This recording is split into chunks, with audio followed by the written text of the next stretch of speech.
least I think we are. Yeah. Okay. 231-500-139. Counsel for the state and for the defendant are present. The defendant is present as well. Sure.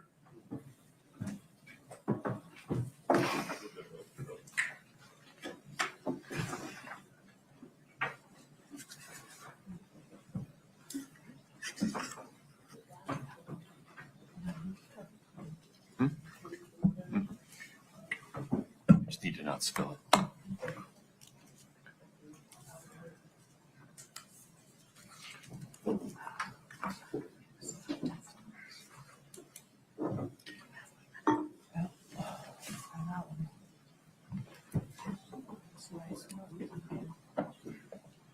Okay. Lots to cover. Ms. Nestor, I appreciate the email you sent earlier this morning. Should we start with the O'Driscoll interview? Okay. Does that make sense? Yes, sir. Okay. So this is docket 1163, which is the state's motion regarding portions of the O'Driscoll interview as clarified by docket 1555 and Ms. Nestor's email of this morning. Let me get there with you. And I left both of those items on my printer. I'll be right back. You can stay seated. Thank you.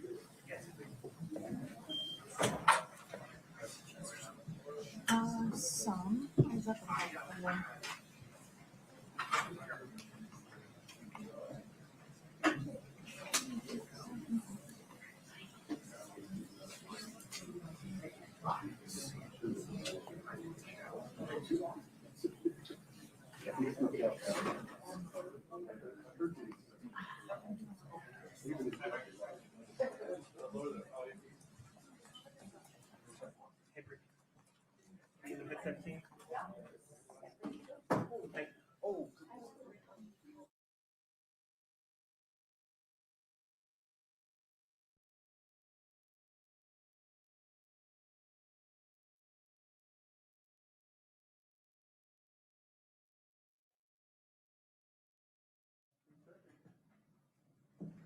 Have a seat. Thank you.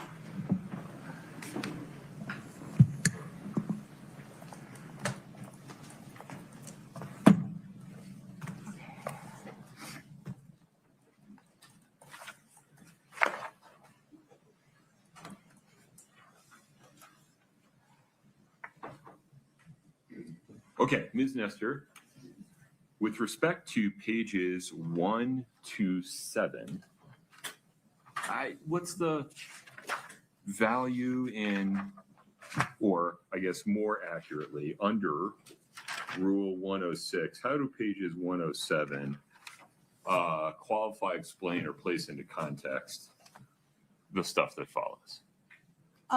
Mainly because he gives the reason why the whole interview is happening, like what he's doing there and why the interview is happening, and from his perspective. And I believe that's important to put the whole interview into context. I don't see there's anything at all objectionable in it. And it does provide a context of how this meeting happened. They're not in the police station. They're in her house. She invited him in. She voluntarily met with him. All of that, I think, matters to context, and we're asking that it come in, especially because there's nothing in it that's controversial. And there are things I think that are very helpful. Mr. Bloodworth.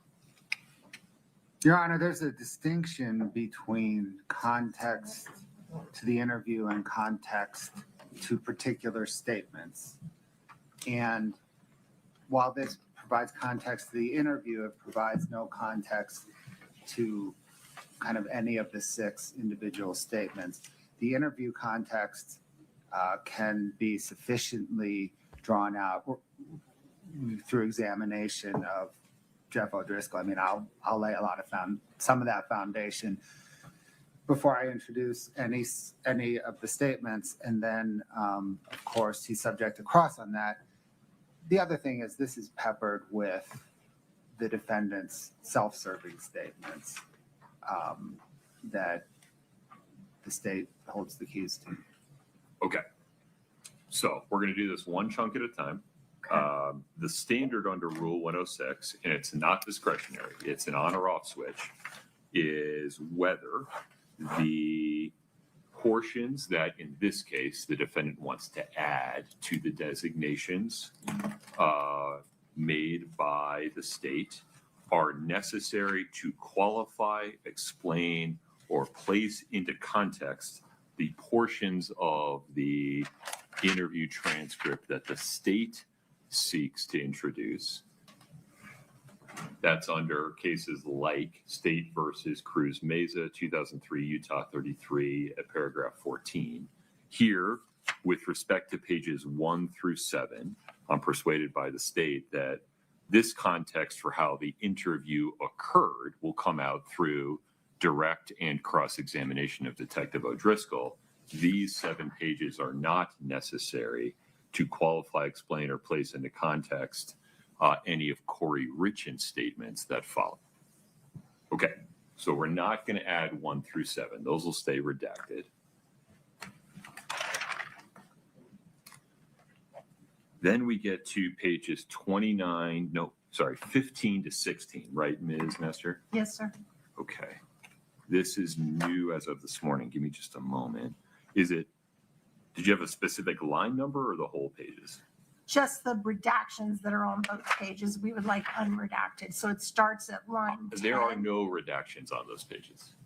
I have redactions on lines 10 through 25 on page 15 and lines 1 through 12 on 16 is the copy I was given.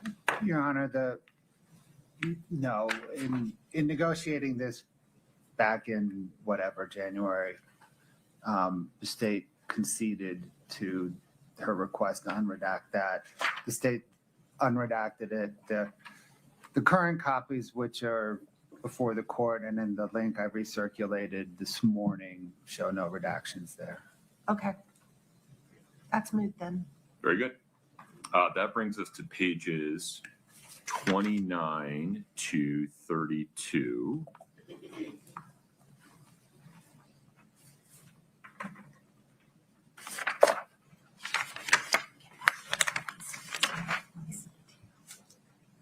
Because we want to use those versions. So here we have Ms. Richins making references to Eric going to jail and Cody's involvement in that situation. Ms. Nestor, why is this necessary to qualify, explain, or place into context Ms. Richins' statements in other parts of the transcript? Give me just 1 second, Your Honor. Sure.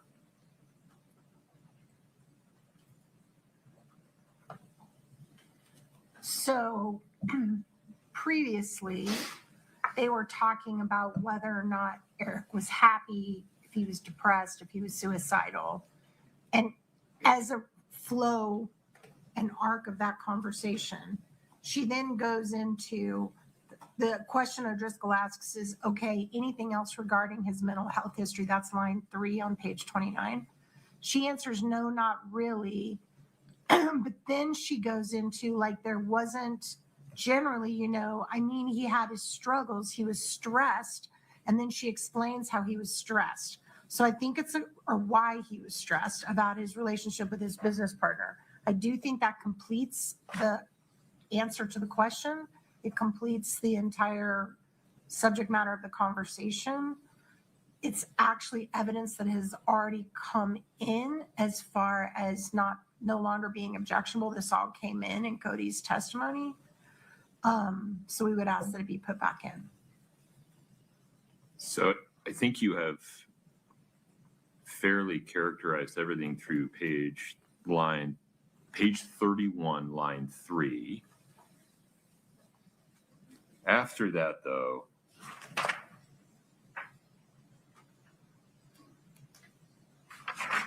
I think he turns in a different direction. That is not relevant or does not qualify, explain, or provide context for what you just described. I really don't care about the rest of it. Mr. Bloodworth, line 29 page 29, line 5 through page 31, line 3. So we will unredact that portion, Your Honor. I think it's a fair continuation Fair. of Kouri's explanation regarding things that were stressing Eric Richins. Yes. Okay, very good. So we're going to unredact page 29, line 5 through 31, line 3. The remainder of that redaction stays as is. All right, I think then we go to pages 107 to 112.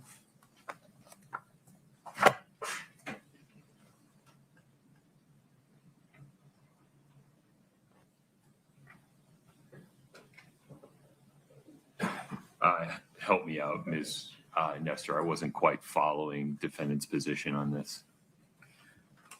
Okay, just 1 second, Your Honor, I'm sorry.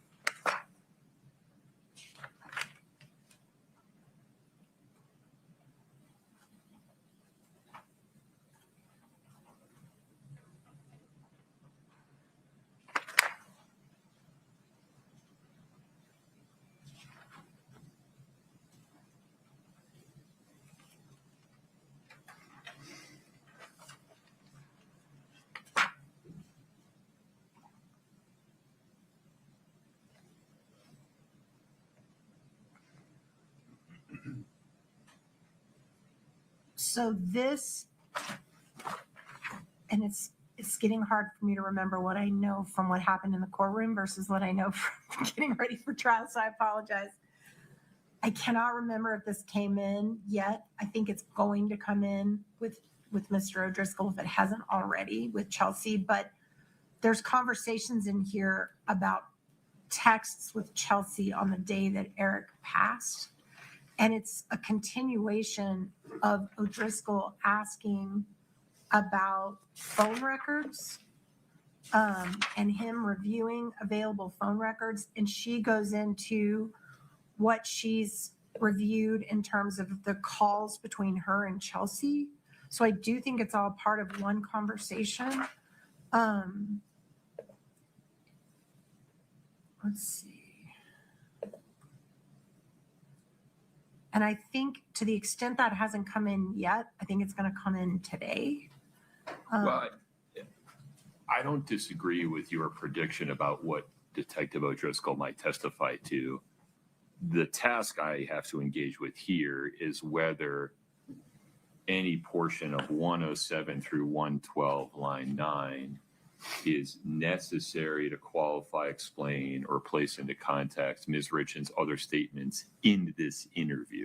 So I think it's a direct continuation of the questioning above it about telephone records and whether Right. she has available phone records, and she discusses these records of calls with Chelsea. So I do think it's all one conversation. Can you point me to specifically? It seems to me that in the preceding pages they're talking about what phones she had access to during what periods of time, when those devices were or were not available to her, which belonged to C&E, which belonged to her. If you go back just a little further, Your Honor, to page 105, line 15, Detective O'Driscoll starts with, okay, so when was the last time before the night of the 3rd that you talked to Chelsea? Do you think it was the 2nd? And she says, I think it was the 2nd. And he says, when you guys were talking about the anniversary, do you know for sure if it was the 2nd or 3rd? Kouri goes into, well, yeah, because actually she sent me all the text messages because they were saying Woody tried to tell Chelsea, which was not true, that Chelsea's the last person I talked to. That's absolutely not true. And that there was some kind of message or something the night of the 3rd. I don't know, but we've pulled all phone records and Chelsea still has messages on her phone. So none of that is accurate. And then it goes into, do you have those records? They were talking about subpoenas. Do you still have them? And then they start redacting her explanation of how she got these texts and basically that she's looked at them and what they say. So I think you're cutting out the second half of that conversation, which to us is misleading, and we'd like it all in. Your Honor, may I offer a suggestion? Yeah. the state proposes to redact page 105, line 15, all the way down through 107, line 11. So redact the entire portion as it relates to Chelsea Barney. Okay. That removes the necessity of what follows, Ms. Richins. Ms. Nestor. It does, except that I think they'd have to go back further because they still have up there where Detective O'Driscoll's basically saying it's weird that your conversations with Chelsea's are deleted. So, I mean, they're just picking the part they like and taking out all the rest of it, right? So they'd have to go back further. If they really want to take out everything about this, it would eliminate my objection, but they'd have to go back to, let's see.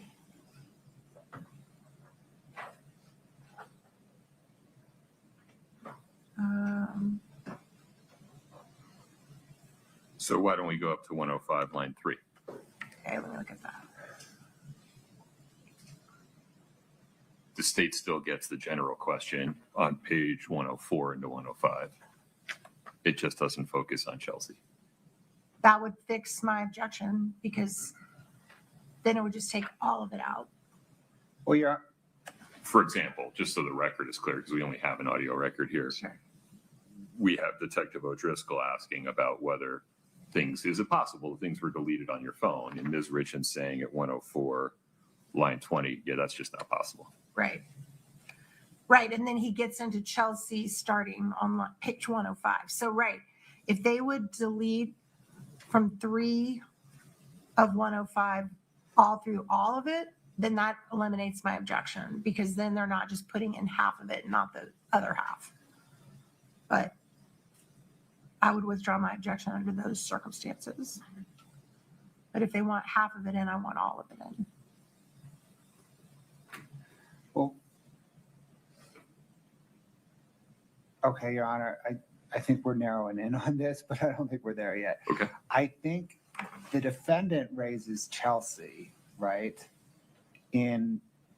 at page 105, line 8. It wasn't Detective O'Driscoll. So I think the redactions should begin Oh, I see your point. at Line 15. She's using recovery of information on Chelsea's phone as an explanation for why she wouldn't bother to delete anything. Correct. Okay. And I think So- there's a distinction between, right here, I think at line 15 is the tipping point where there is a statement about deletions. Right. And then at line 15, it tips into a discussion about text messages with Chelsea in particular. That's fine, Your Honor, if you want to start at line 15. Okay. So we will add the following redactions. We will redact page 105, line 15 through 107, line 11. And that resolves defendant's request to unredact pages 107 through 112, line 9. Scott, I went kind of fast there. Did you get that? Yes, Your Honor. We have someone else listening in. Okay, very good. All right. Anything further on that, Mr. Glover? No, sir. All right.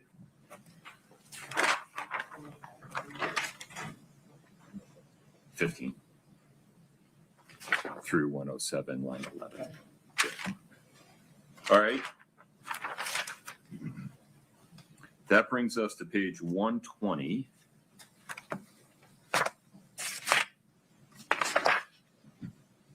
Line 24.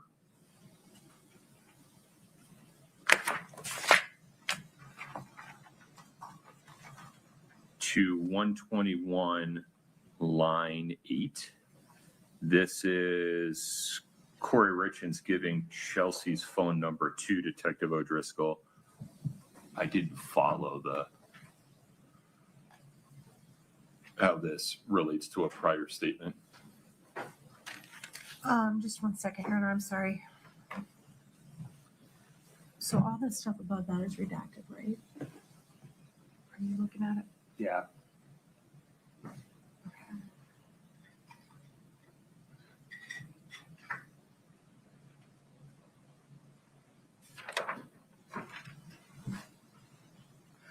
Okay, just a minute. I'm trying to.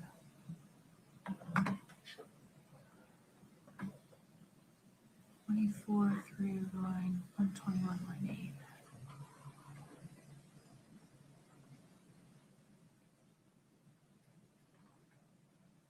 I'm sorry.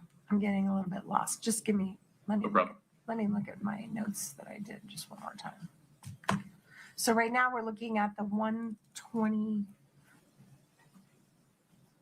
line 24 through 121, line 8. Please. Okay, I got it. Just one second.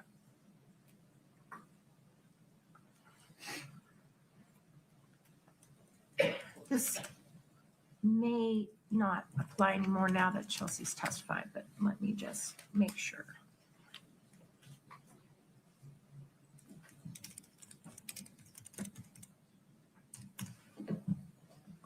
We'll withdraw that one, Your Honor. Okay. Then let's go to page 125, lines 6 through 16. I genuinely don't know why defendant wants to unredact this. This, we have worked real hard to keep this out.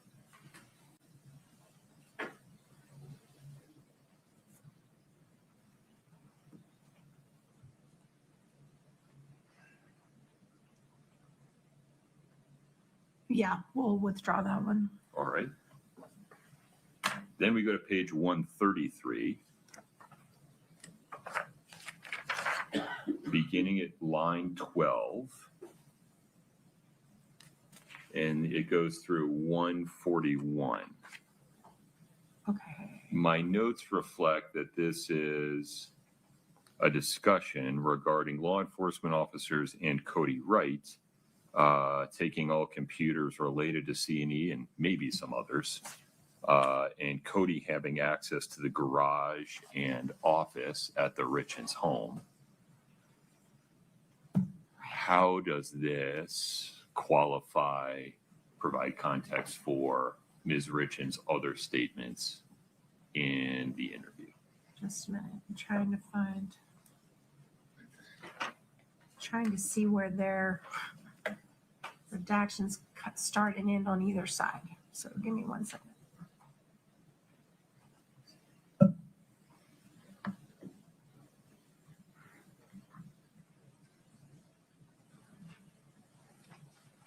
Six.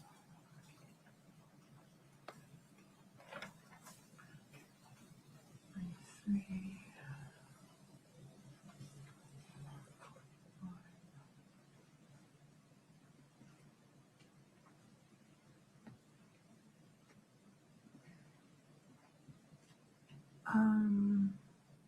So is everything after 141 redacted still on the, I haven't seen the newest version. Everything after 141 is redacted still. No, there's some unredacted portions beginning at page 167. The statement before this redaction that we're discussing is the defendant's statements as it relates to life insurance. The statement after this redacted portion we're discussing is the defendant's statements as it relates to the trust. And the piece that we're redacting relates to a collection of C&E computers, which in the state's view under 106 is not context to either the preceding or the subsequent statement. 133, line 12 to 140. That looks accurate based on my review, Ms. Nestor. I think most of this has come in now, so I'm just making sure that there's nothing.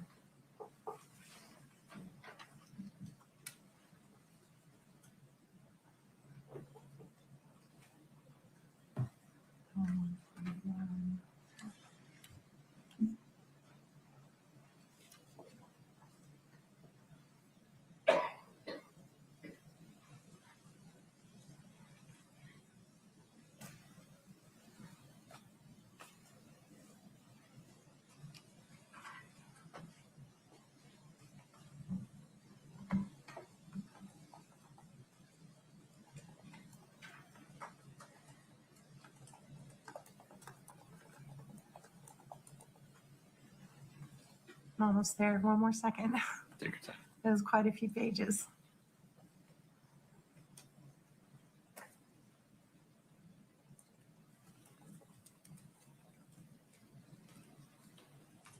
That's all come in, Your Honor. We don't need it anymore. All right. So defendant's request to add pages 133, line 12 to 141 is withdrawn. Then we fast forward to pages 174 through 184.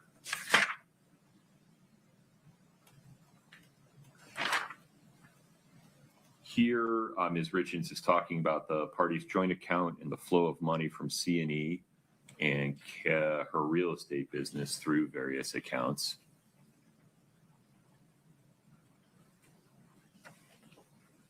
Right. The immediately preceding statement is regarding the trust. The immediately following colloquy seems to be about life insurance policies. Yeah, just a minute. So this is 10 pages. I also think most of this has come in. If you can give me just a moment, Your Honor. Sure.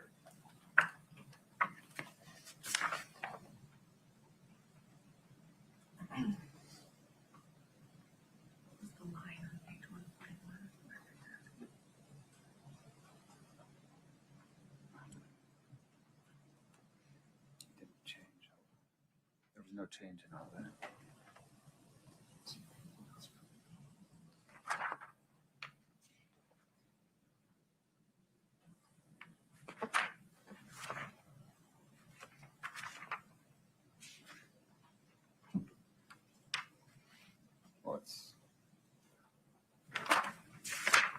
There is no break at 141. The redactions continue until 1.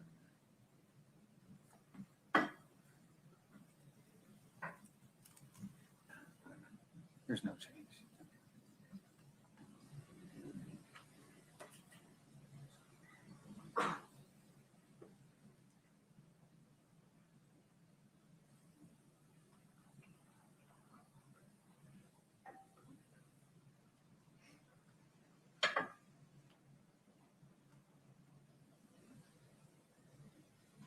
I think that all came in, Your Honor. We'll withdraw that one. All right. And then finally, page 213, line 25 through 215, line 6. This immediately follows a statement by Ms. Richins regarding Eric knowing about the HELOC and consulting a divorce attorney, and him knowing about that based upon statements made by his family members. I'm not sure. Forgive me, I misstated that. It immediately follows a statement by him about knowing about the HELOC. And then Ms. Richins talks about how he knew about that was because his family members told him, and then he went and consulted with a divorce attorney. Right.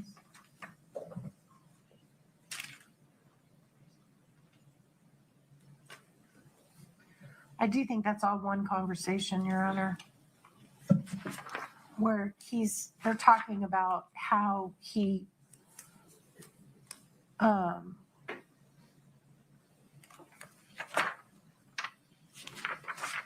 got to go back a little further.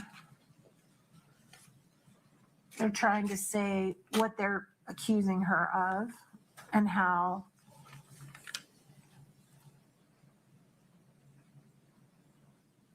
they changed I mean, that's all one conversation, I think. I stand on that Tell request. me why Ms. Richins doesn't pivot away from what Eric knew to what his family members were doing to her. There seems to be two different topics here.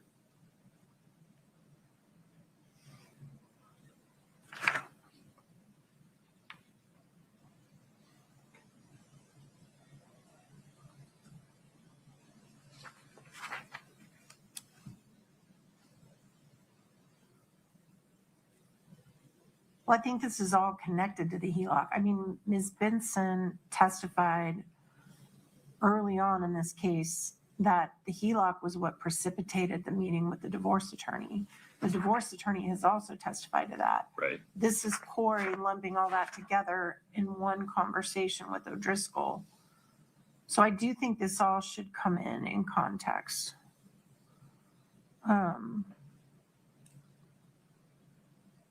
I just think it's all connected to the beginning of the conversation where they're saying that he was unhappy about the HELOC and that he had been meeting with someone about a divorce and that Kouri was unaware of that and that she learned about that later from the family.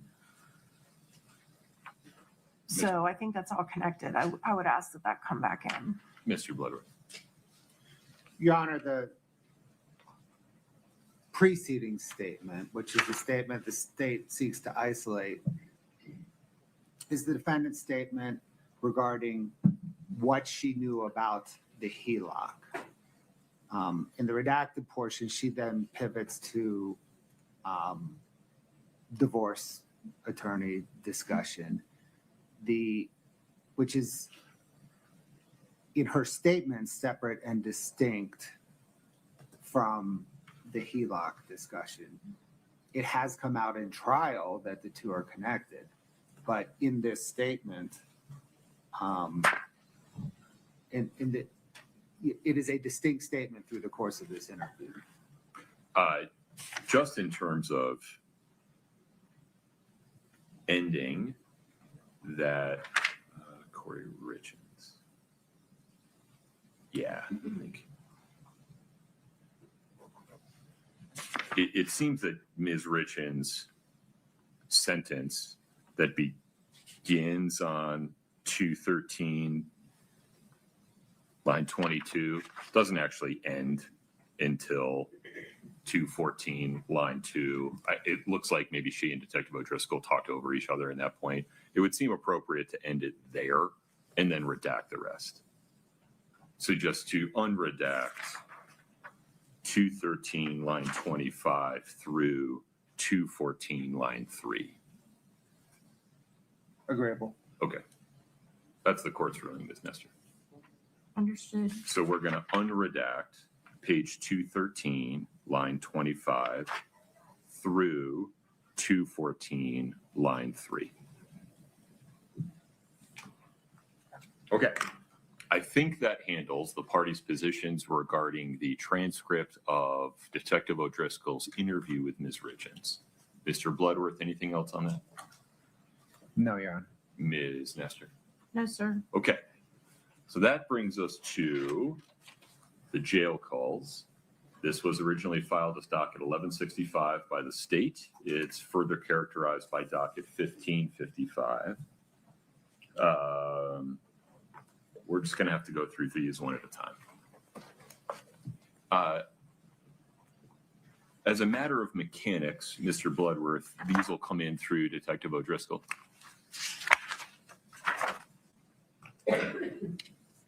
Yes, Your Honor, as a matter of mechanics, and I don't know at this point if we're going to introduce them all through Detective O'Driscoll on direct. In fact, trying to recall, there may be only one or two that I can pin down that we may want to address first, although I think that if we can, we should resolve the whole set of them today, because I can see how it would come up in either redirects or some crosses that would could begin as early as today. All right, let's go through them. So tab, well, I don't know if you have the same binder. Let's go 2-69T.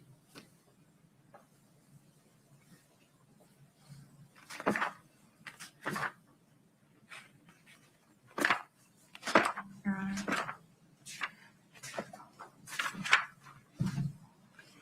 And my main concern is on page 8, lines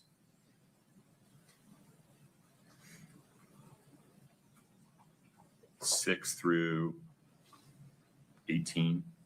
Sorry, Your Honor, I'm just pulling it up. Which one are you looking at? Can you give me the number again, sir? 2-69T. Okay, got it. And what portion are we looking at?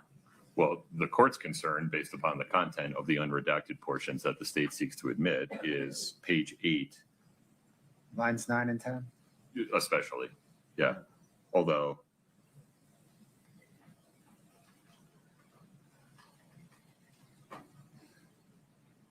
Oh, that's definitely part of it.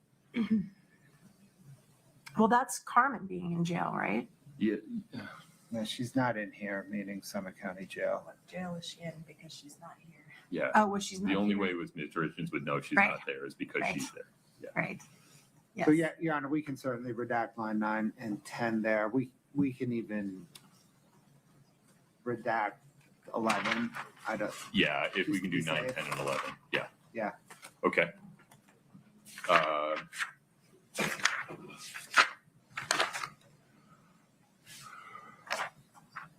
Ms. Nestor, what was defendant's objection to the remainder of this? Hold on just a minute, Your Honor. So Brittany, from 2-69T, we're redacting page 8, lines 9 through 11.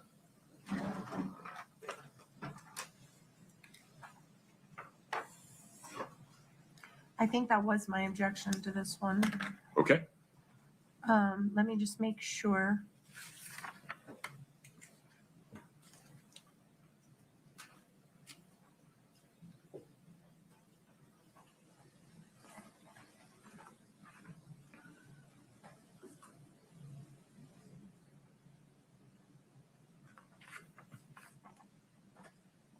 I think that was it. I think that was the only problem I had with that one. very good. Wait, hold on.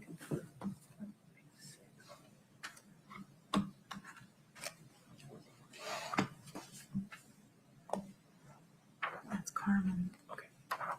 Yeah, that's it, Your Honor. That was my objection. Very good. Let's go to 2-71R. There's only 3 text messages sent from the jail Oh, I'm system. sorry, Your Honor. Oh, never mind. They redacted it. Okay, I apologize. Please continue. 2-71R. These are text messages sent from the jail system. The state seeks to admit 3, right? yes, sir. It's the ones from May 24 at 9:50, May 24 at 10:02, and May 24 at 10:03. Correct. Okay. So we have a couple of objections to this one, Your Honor. It looks like they have made all the redactions that we requested that indicate it's jail related. So that those have been resolved. However, this is a correspondence between Kouri and her brother. And the brother's asking her, did Eric ever talk about suicide? Right.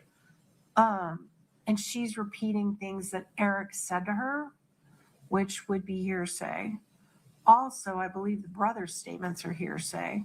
Well, all of the non-Kouri Richins statements are going to be hearsay if they're accepted for the truth of the matter. Right. So that's Well, an but issue. they're specifically trying to admit what Eric said for the truth of the matter. So that's the concern that I have. It's like double hearsay. I know Kouri's statement isn't hearsay, but when she relays what Eric told her, that is hearsay.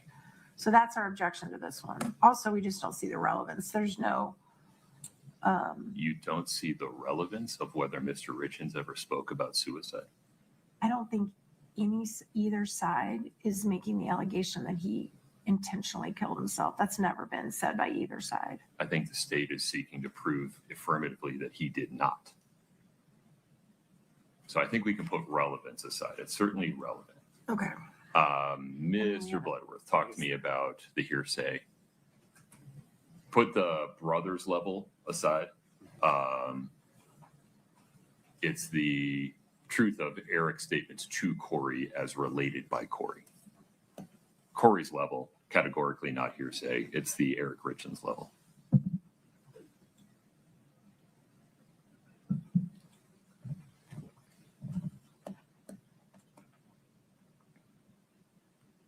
Let me pose a hypothetical to tease out the legal issue. It'd be one thing if I mean, I guess what we're trying to tease out is whether this is evidence of whether Kouri ever heard Eric say it versus whether Eric ever had suicidal ideations. So I appreciate that distinction, Your Honor. She doesn't quote him, right? It's a generic, this is my impression of generally, Of my husband. right. Well, respectfully, I disagree. He would always say things like, if anything ever happened to me, blah, blah, blah. I mean, if they want to redact everything after the word not suicide specifically, then my objection, apart from the relevance, which I stand by, but that would cure the hearsay problem of what he actually said. But they could leave in her answer not suicide specifically, because I don't think that relates to a particular statement. It actually refers to the absence of statements. I think the opposite. That is what explains her statement, not suicide specifically. Well, then it shouldn't. Then none of it should come in. Right. The statement is Kouri Richins' statement is not suicide specifically. The remainder of that particular text message is, in a sense, 106 completeness because she is explaining her statement. Why don't we just instruct the jury that they can't accept Ronnie or Eric's statements for the truth, but they can accept them for the effect they had upon Kouri Richins and let the whole statement in? Correct, Your Honor.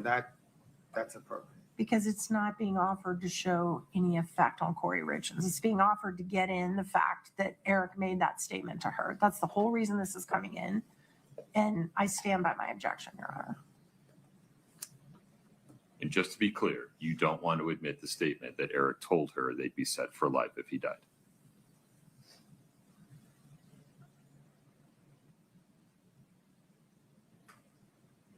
No. Okay. All right. That's like, no. Yeah, I guess if the statement Eric made isn't true, what relevance does it have, Mr. Bloodworth? It explains Kouri Richins' statement, not suicide specifically. It is the effect on Kouri Richins to make this, to respond to the question of did Eric ever, whatever the question is, hold on. Did Eric ever talk about suicide? She says, not specifically, and then explains herself. So That's foundation for her statement. It shows what the effect of Eric's statements on her.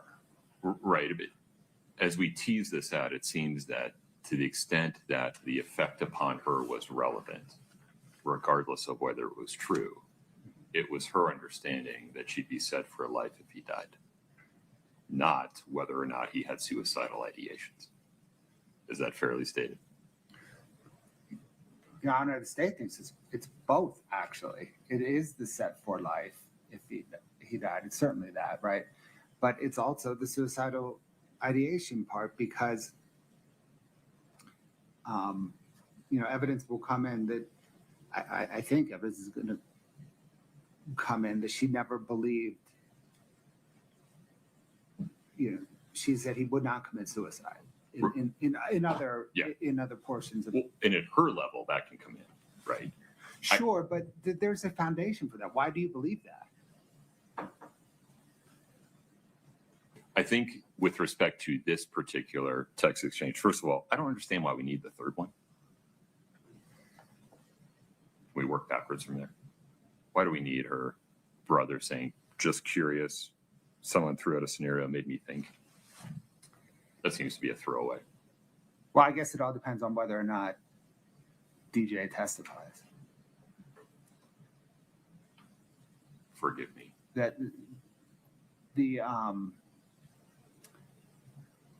statement could be used in impeachment of DJ Kouri if he were to testify. Is this one of the things that's coming in through the state's case in chief or the rebuttal case? Or through cross, my apologies. As yet unclear. So, yes, Your Honor, let me perhaps resolve, I think, the current tension. Yeah. If it comes in the state's case in chief, then I would agree that third statement we could redact. We may have a discussion down the road about unredacting it. Understood. Okay. So focusing on the first two, I think the correct result here, let me state it and then let counsel ask for any clarification, is to admit the first two text messages with the following instruction to the jury, that they cannot consider Ronnie's statements for the truth of the matter only for the context that they had or the effect they had upon Ms. Richins as the listener. They cannot consider Ms. Richins relating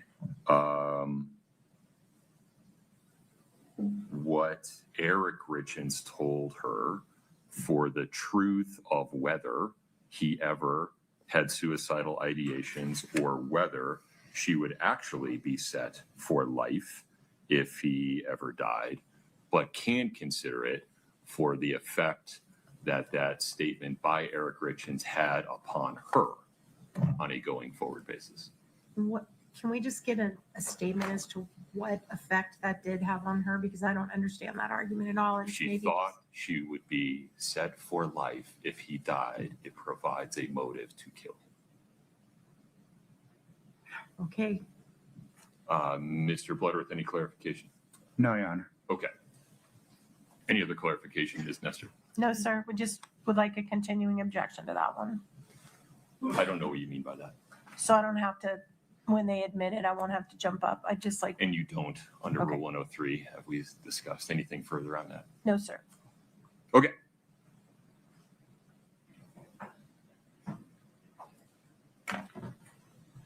Scott, Yes, Your Honor.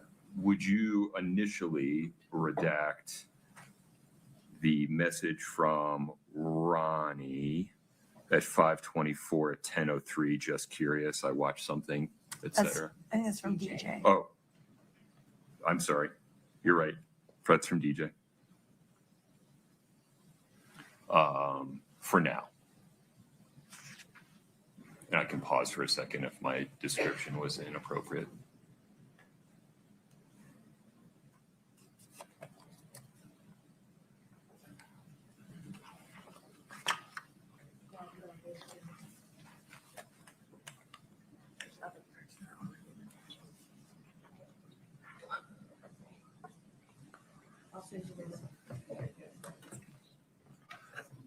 We're getting it. We're tracking it in the back as well. No problem. Sounds good. Okay, moving on. That brings us to 272R. As I understand it, it's 5 text messages from 5/31/2023 at 7:14 to 5/31/2023 at 7:24.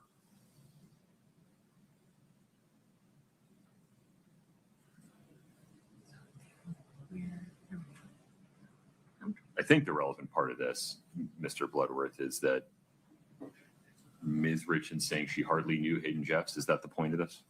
Correct. Okay. And so do we need anything after the 5:31 at 7:22 where she says that?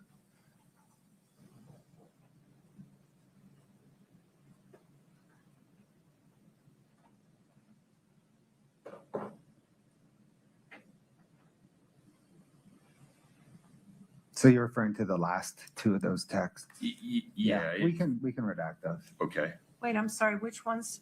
I missed which ones you're talking about right then. Another one wanting their 15 minutes of fame. Oh God, huh? I would object to that coming out. I object to this whole thing coming in, but if it comes in, they should all be in. All right, tell me why you object.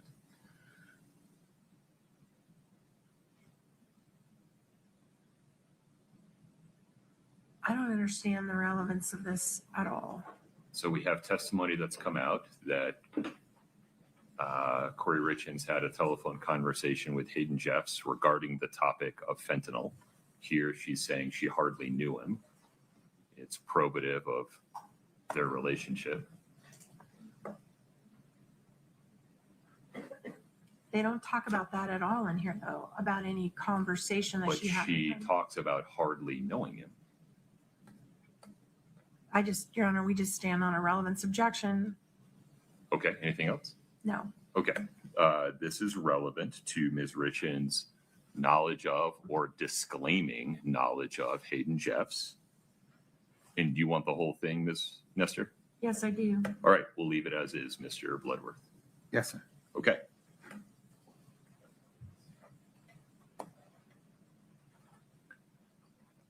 All right, tab 7. Sorry, 273T and 274T and 275T.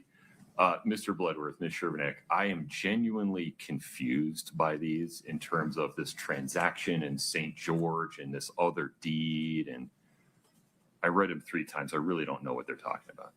So let me propose this as a way forward. Yeah. To date, nothing has come in where the state would use these. I can see a circumstance where the defendant's mother would testify that the state would want to use these texts in impeachment Or the phone conversation. or the phone Right. conversation. Okay. So maybe we can just put a pin in these till if and when that circumstance arises. I appreciate that. Any objection, Ms. Nestor? No, Your Honor. Okay, very good. We will skip 73T, 74T, and 75T for now. Then we go to 2-76T.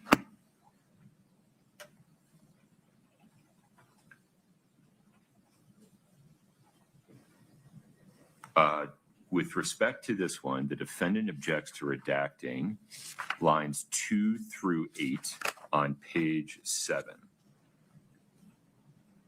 Under Rule 106, in the court's view, Lisa making a comment about a corrupt police force is not required to be included under Rule 106, but Ms. Richins wondering if Detective O'Driscoll didn't relate part of his conversation with her to the prosecutor. That seems to provide context. It wasn't the corrupt police force comment I'm interested in. It's Kouri's. So I don't have a problem with that staying redacted. So I think if we just focus, Mr. Bloodworth, on page 7, lines 4 through 8.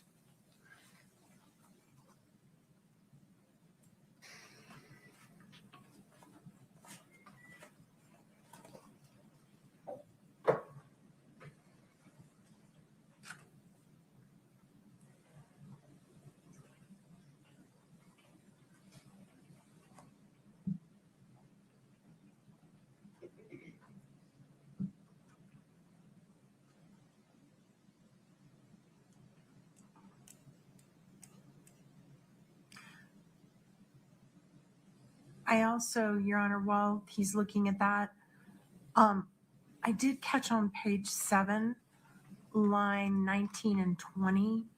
I think that's Lisa reading the information, I'm guessing. And that's the hearsay the court's done an in limine ruling on page line 19 and 20 on page 7. That also, just that one little part needs to be redacted. He later told his friend he thought Kouri tried to poison him. That's been kept out. Well, that part's come in a couple of times. I think it's the sentence before that's the problem. Because that's part of what the state has to prove, right? Actually, both of Yeah. those. I So- think they both come in. Forgive me, have we gotten the detail of The only thing that's Ate come the in, sandwich, broke out in hives, had trouble breathing. no. That detail has come in, I think, in the context of, well, in Ali Staking's testimony about what they were joking about. Yeah, it I think it's certainly ate a sandwich, had a reaction. Was she that specific? I genuinely can't remember. No. We can, hopefully somebody in the back scrambling right now to Take a look. get that portion of the transcript. I also think it's coming in a text message as well. There's the June text message, right, where Ms. Richins is, I forget who the recipient of that text message is. Chelsea Barney. There you go. Is talking about, they're saying I gave him a sandwich on that day. And Right. It's correct. It's the defendant saying, I was with him when he ate. I gave him the sandwich for lunch. He didn't break out in hives. He didn't use an EpiPen. that's right. Okay. The concern I have also is it says he later told his friend, which is Cody or Case, one of Well, he those. doesn't say that. And we've already got testimony that there was a conversation in which he told a group of people that she tried to poison him. Jokingly. Well, This whatever. this is referring to telling his friend, because his friend was not at that conversation. His friend would be either Cody or Josh, and that's been suppressed. Yeah, I don't think that we know to draw that connection, but the jury wouldn't. I don't think we can risk that, Your Honor. I mean, there's a reason you made that ruling. We should stand behind your ruling. I am standing behind it. Let's take this one piece at a time. Mr. Bloodworth, line 7, can we please add in any objection adding back in lines 4 through 8? Sorry, page 7, lines Page 7, 4 lines 4 through through 8. 8. Yeah. No objection to adding that back in. Okay. So we will remove the redaction in 2-76T of page 7, line 4 through 8. Then, Ms. Nestor, what is defendant's request with respect to lines 16 through 20? Your Honor, all we're asking is at Lisa Darden's statement, which starts on line 16. And then the next question is, when Eric ate the sandwich, he immediately broke out in hives, had trouble breathing. He later told his friend he thought Kouri tried to poison him. We're asking to redact that whole comment of Ms. Darden. Mr. Bloodworth, the state's response. Your Honor, I think the just as some context here, Lisa Darden is reading from, I think, it's the interrogatories in the civil case. That's why she uses the word question. The important part from the state's perspective is Kouri Richins' response there, ridiculous, right? So the preceding paragraph is necessary for the effect on the hearer. I think the court can instruct around any any hearsay problem about considering it for the truth of the matter asserted. Okay. Defendant's request to redact lines 16 through 20 of page 7 of 2-76T is respectfully denied because that information, that Eric ate a sandwich, that he broke out in hives, had trouble breathing, later told his friend non-specifically who that is, that he thought Kouri tried to poison him, all of that has already come in through other sources of evidence. That will not introduce any new information to the jury if they were to fail to follow the court's instruction that they cannot consider the non-Kouri Richins part of these conversations for their truth.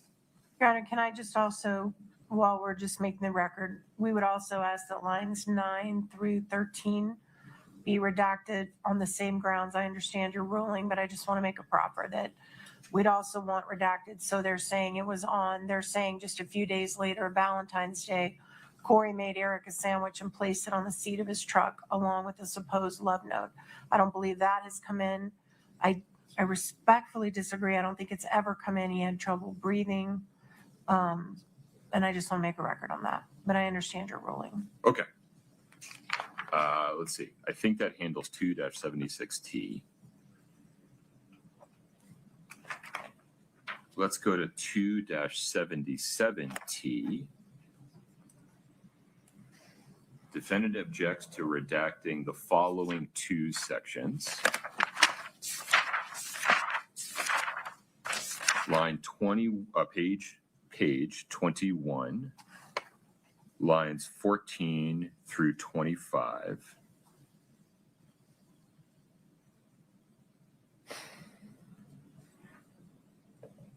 This just seems to be a self-serving statement by defendant that is not necessary to qualify, provide context for, or explain any of the other unredacted statements. Why is this necessary under Rule 106? Page 21, lines 14 through 25. Yeah.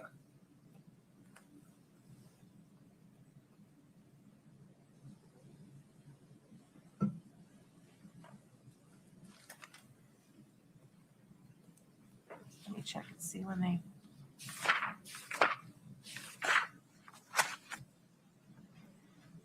We don't need that. We'll withdraw that. Okay, thank you. And then, same exhibit, 2-77T. Please go to page 25. Lines 2 through 16. I'm not sure why this is Rule 106 material either.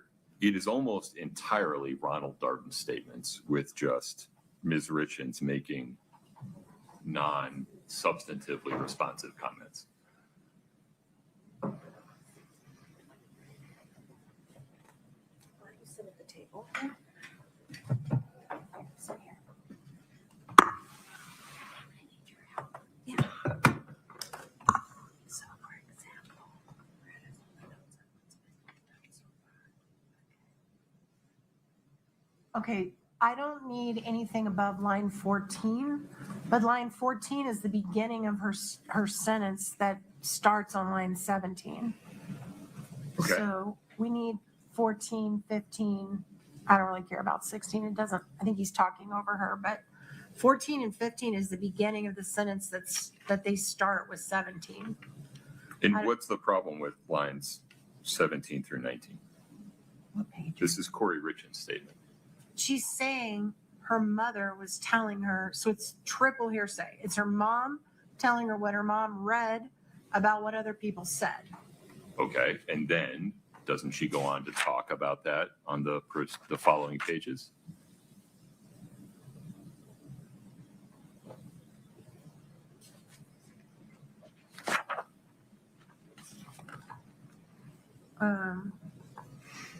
I'm not sure what you're asking me. If we don't include lines 17, 18, and 19, we don't know what she's talking about when she says stuff showing that I bought lunch at Mirror Lake, like I didn't make any fucking sandwiches.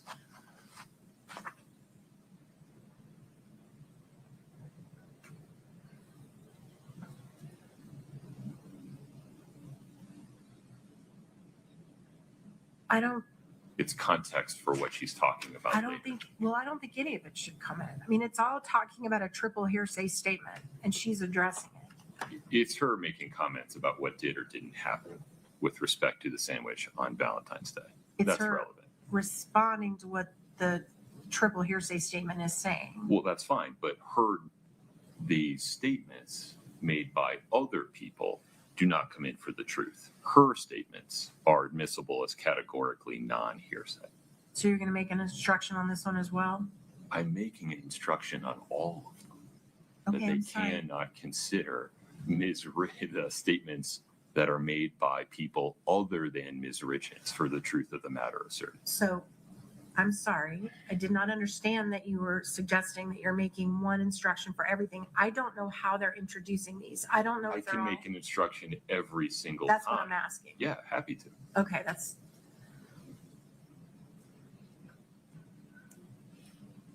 Any other objections regarding this? Your Honor, we don't think any of it should come in. We think it's all hearsay. We object to all of it. You're going to have to be more specific. Do you believe that Ms. Richins' statements are hearsay? Yes, because she is incorporating into her statements the hearsay statements that others are making about what happened in order to give her own explanation. So, yes. Okay. Any other objections? No, sir. Defendant's objection is overruled. Ms. Richins responding to questions posed to her by other hearsay speakers is categorically not hearsay. The court can instruct around the possibility that the jury might consider the statements of speakers who are not Ms. Richins accepting their statements for the truth of the matter. Mr. Bloodworth, anything further there? No, Your Honor. Okay, that handles 277T. All right, let's go to 278T.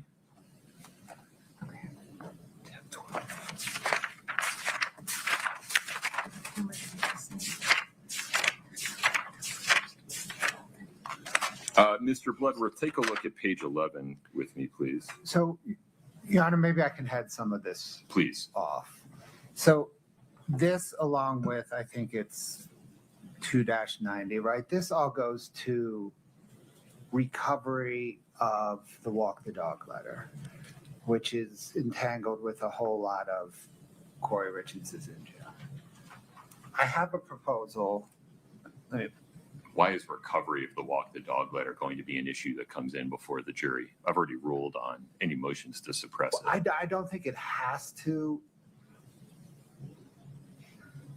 I'm so sorry. Which number are we looking at right Currently, we're looking at 78T and 90D. So at the outset, from the state's perspective, in introducing the walk the dog letter, how it was recovered, I don't know that that matters. And but I can envision a scenario where, for example, defense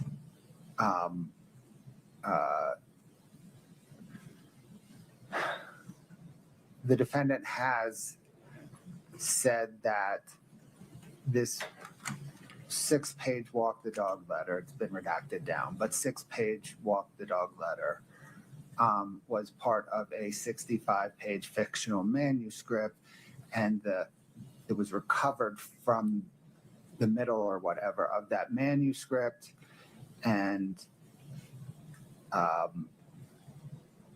the context of it, the context of the 6 pages is within the volume of a book. That is untrue, and we could prove that by proving how it was recovered. Let's go in order of events, though. In terms of Jeff O'Driscoll testifying about the walk the dog letter. Go ahead, Here's my proposal. please. I would like to show Jeff O'Driscoll a copy. Is this an accurate depiction of a 6-page letter to Lisa Darden written on either September the 12th or 13th, 2023, that investigators recovered on September the 14th, 2023, from a book that was among Kouri Richins' personal possessions? Any objection, counsel? rather than bringing in, so the idea would be he's not going to bring in 278T and No, just, we'll start there and it will inform what we do with 78T and 90D. So the way he just explained that answer, I don't know what I could object to. Well, if you object to foundation, you're going to create a problem. So I just need to have what he's proposing is that question be non-objectionable based on foundation by stipulation of the parties.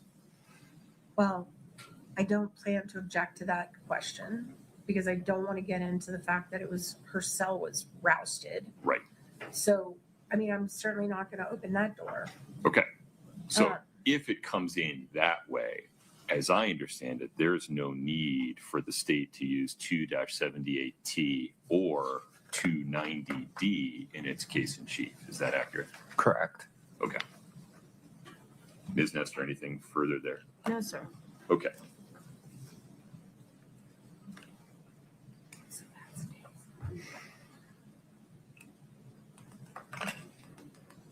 Okay, then can we go to 2-93T?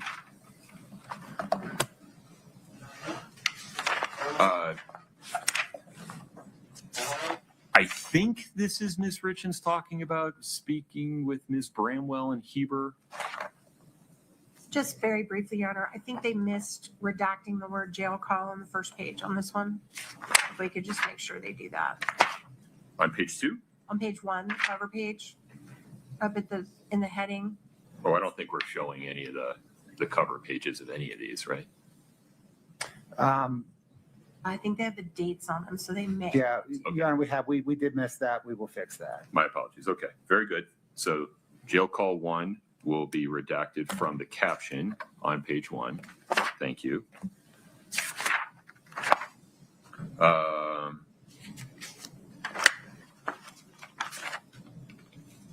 Help me out. What is the probative value of this one, Mr. Bloodworth?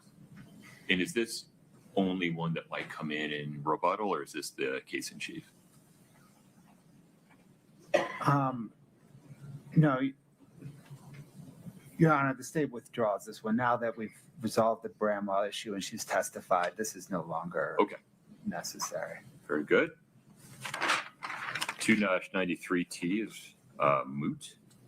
All right, 2-94T. Part of this is regarding the vacation booking statements. Part of this is Kouri Richins making statements regarding the vacation booking statements. And part of this is regarding the thing in Heber. Candidly, the statements or the back and forth regarding the quote unquote thing in Heber is pretty confusing. The first part, I think, is more clearly probative. This one also, Your Honor, they missed jail call on the cover page. If we could just redact that. Scott, page 1 of 2-94T in the caption, please redact jail call 2 from the caption. Here you are.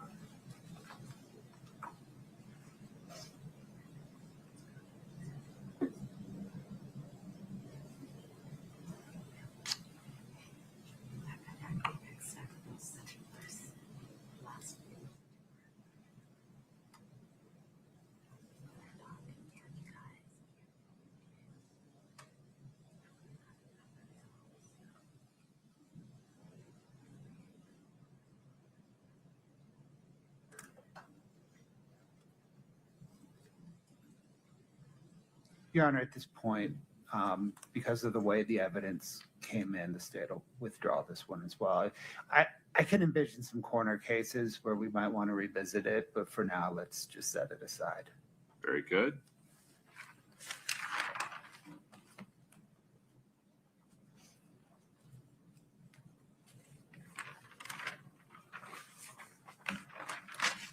And then the video, 2-110, we don't need to offer that, right, Mr. Bloodworth?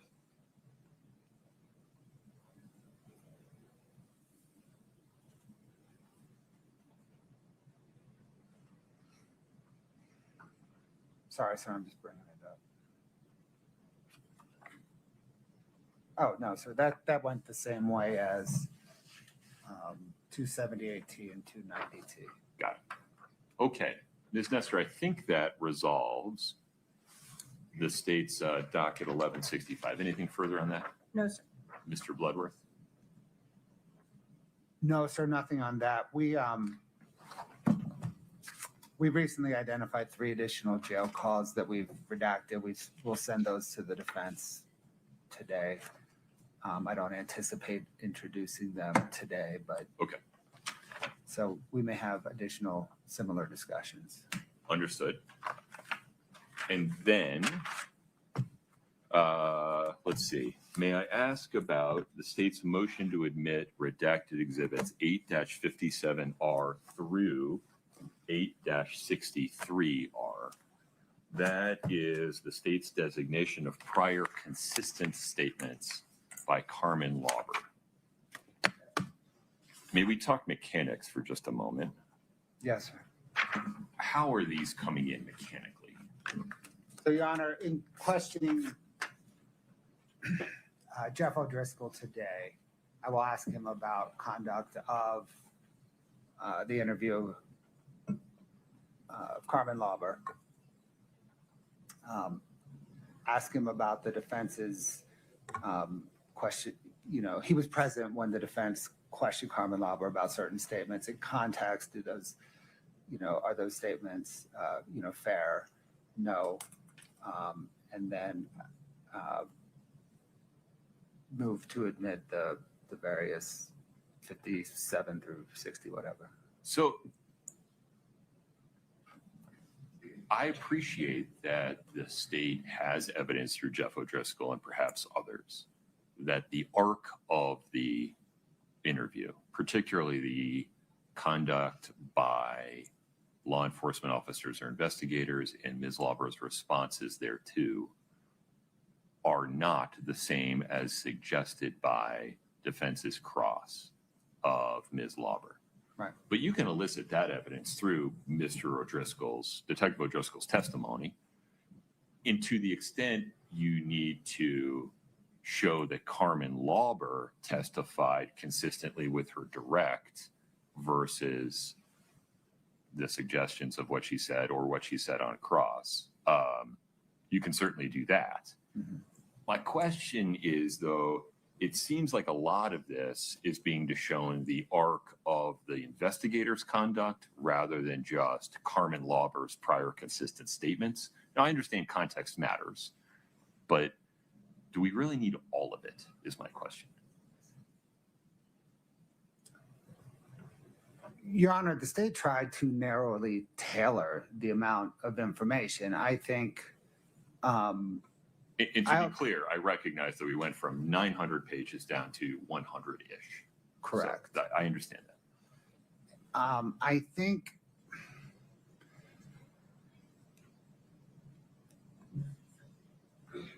those 100 or so pages, narrowly tailored, are kind of the minimal amount to show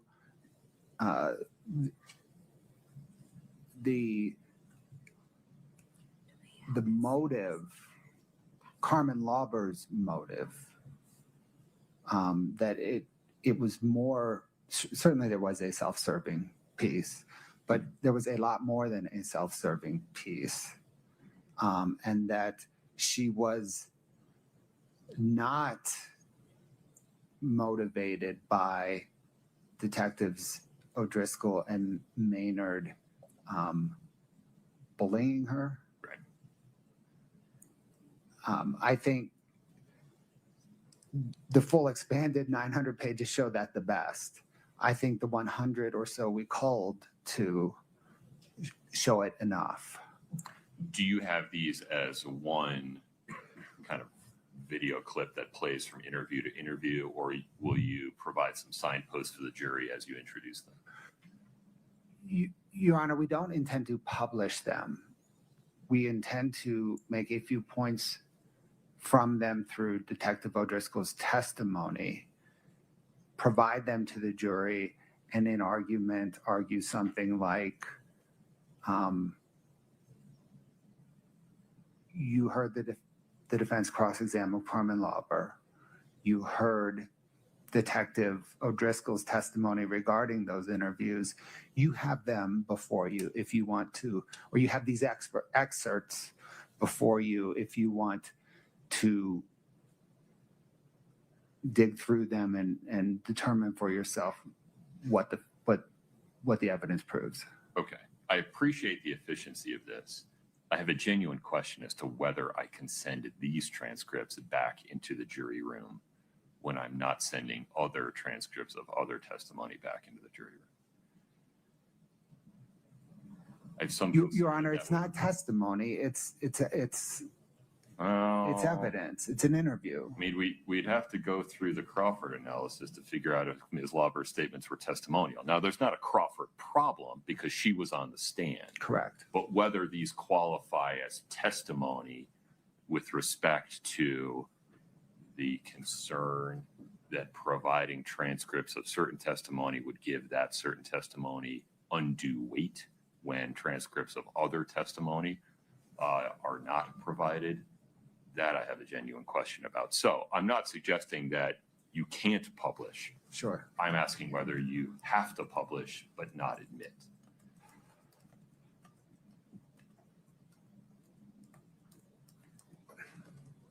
But she was in custody. She was being questioned by law enforcement officers. I think there's at least a reasonable question as to whether this would qualify as testimonial, and quote unquote.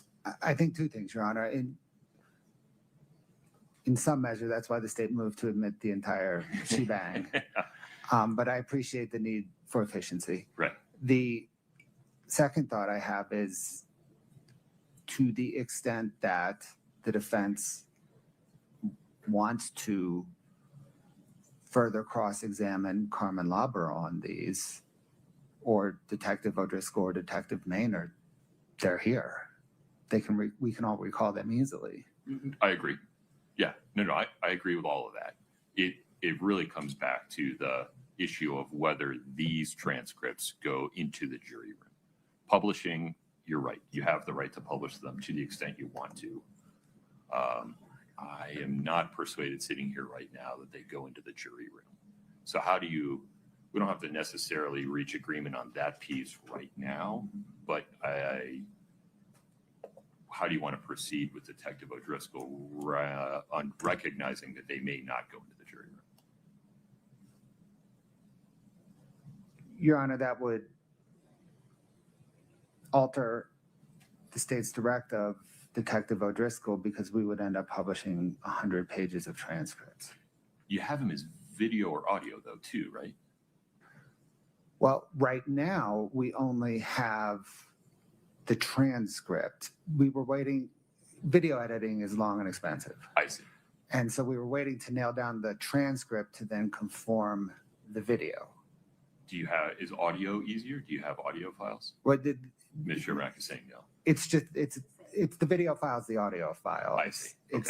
It's one. I see. So there's no distinction in terms of editing time between a video and an audio file. All right, pause there for a moment. Maybe I may be taking on more than I need to. Ms. Lewis, what's the defendant's view of this?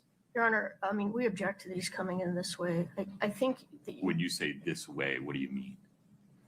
by publishing any of these transcripts, I think you're correct that the appropriate way to do this would be through direct examination of Detective O'Driscoll. They can certainly ask him questions to try and rehabilitate what Carmen Lauber said. Can ask him questions about what he said. They can't ask him questions about what she said. That'd be hearsay. I understand, but the problem that as they see it, if I understand it, is they're trying to put forth that she wasn't influenced by law enforcement. So they can ask questions of Detective O'Driscoll about that. But putting these in, I do believe is a Crawford problem. Well, hold on. I need you to compartmentalize the objections here. These are being offered as prior consistent statements of Carmen Lauber to rebut a charge of either recent fabrication or undue influence. I understand. So any objection under that rule? Yes, that should have come in under Carmen. During cross-examination, it's fully within our right to pick out portions of this interview. But you can recall her, right? I don't think that's our job to recall the state's star witness. They had her on the stand. I just asked you a yes or no question. Would you start there for me? Could we recall her? Yes, that is something that could be possibly done. I don't imagine what world a defense would do that. But And correct me if I'm wrong, you had the transcripts when you cross-examined her, right? yes, but so did they. And the appropriate way to do it would have been to try and rehabilitate her on redirect, which would have then given me a chance to go into other statements They sought during to, cross. and I limited their ability to put in the whole 900 pages. That's not how you rehabilitate. You rehabilitate by asking questions. It's not by putting in an entire transcript. Well, you And- can do it, for example, by admitting prior consistent statements. And so I just need you to stay focused on that rule for a moment. I know I'm interrupting you. Your I don't understand how you think they were supposed to admit prior consistent statements. through testimony. That's not a prior consistent statement. The whole reason we have the prior consistent statement rule is because the testimony goes in a different direction, or there's a charge of recent fabrication or undue influence. Then you have the prior statement come in as substantive evidence. Only while she's on the stand. They didn't even attempt to question her about whether or not to pull out these portions to show, oh, look at, you weren't unduly influenced. Look at, you said this, you said this. Is that correct? Is that correct? That's how you would normally see this done. Then I could have cross-examined her. And I also want to point out that they have taken very small portions of this that leave out the portions of the interview where she is being influenced by statements of law enforcement. This makes it look like, I mean, they've cherry picked what they want. And for example, I want to pull out the May 10th interview. I don't even understand why this would be coming in. All they've pulled out is a conversation between Ms. Whistler and Ms. Lauber that Ms. Lauber is supposed to testify before the grand jury. That's going to open up a whole door of speculation and what happened. I don't see how that has anything to do with what we're even talking about. And as I go through the transcripts, it's very much just what the state wants the jury to hear. I mean, if we're going to do this, which I think is completely inappropriate, this is a Crawford problem. This should have been brought in through testimony when Carmen Lauber was on the stand, so she could have been cross-examined. They can bring in what they want through Detective O'Driscoll, because we still have an opportunity to cross-examine him. But to just send back portions of a transcript that we've not been allowed to cross-examine on, that point out to the jury just what they want the jury to hear, is inappropriate. And I apologize, you're jumping around a little bit. So put aside sending transcripts back. I have concerns about that. Do you have any law for the proposition that prior consistent statements can only come in through the witness that makes the statement? Well, I would point to a case. Let me pull it up again. I had it. Just give me a moment.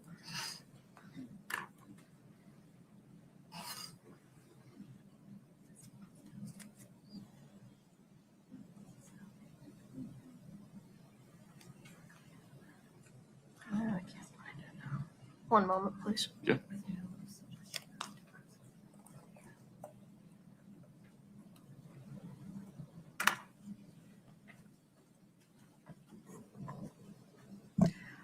It's 366 P3rd 867, State of Utah in the interest of JC. I'm sorry, would you give me the site one more time? 366 P3rd 867. And I direct the court to footnote 8.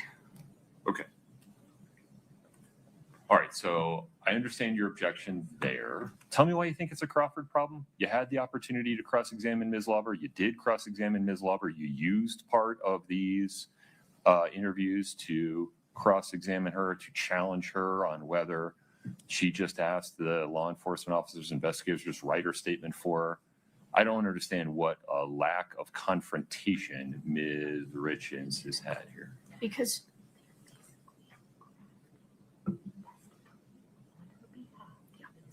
I got that. Because what is happening here is now they are basically crafting testimony on her behalf. They should have asked her these questions. I haven't had an opportunity to cross-examine her on what they now want to bring in. They should have brought it in through direct, and instead, which I get was difficult with her. You know, she said she didn't remember anything. Instead of doing the hard work to try and ask her questions, they just want to put it all in, and they want to cherry pick what they wanted her to say, which clearly would have been very difficult to get her to say. So the easy way is here. We're just going to hand you the transcripts that show you what we wanted Carmen Lauber to tell you, but instead, here, just read it.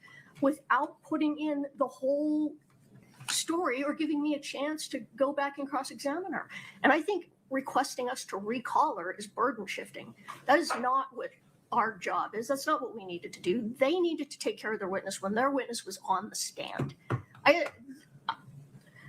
And remind me, you objected to the addition of any part of the transcript at the time they offered it, For the correct? same reason. They offered it after she was off the stand. Had they offered it the 900 pages when she was on the stand, you would have said, okay. No, I would have said you need to cross-examine her, redirect her and rehabilitate her testimony. And Because so how do you see the rule regarding prior consistent statements working?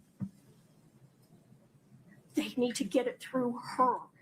They could have put on But prior you consistent s- statements through her. I And then really I- don't understand. You're saying that prior consistent statements never come in. You only can ask questions. Please help me understand.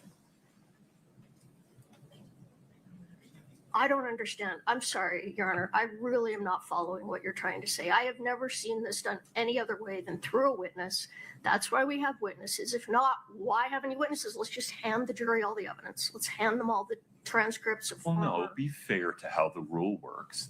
Somebody testifies on cross-examination, defendant makes a charge of recent fabrication, and then the proffering party has an opportunity to offer prior consistent statements to rebut the charge of recent fabrication.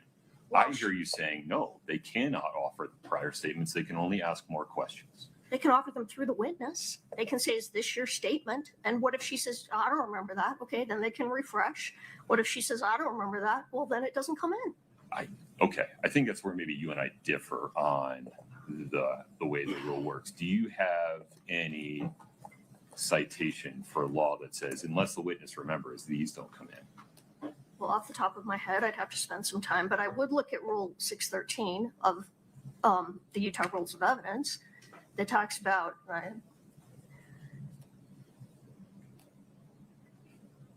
well, this talks about prior inconsistent statements, but applicants is given an opportunity to explain or deny the statement, and adverse parties given the opportunity to examine the witness about it.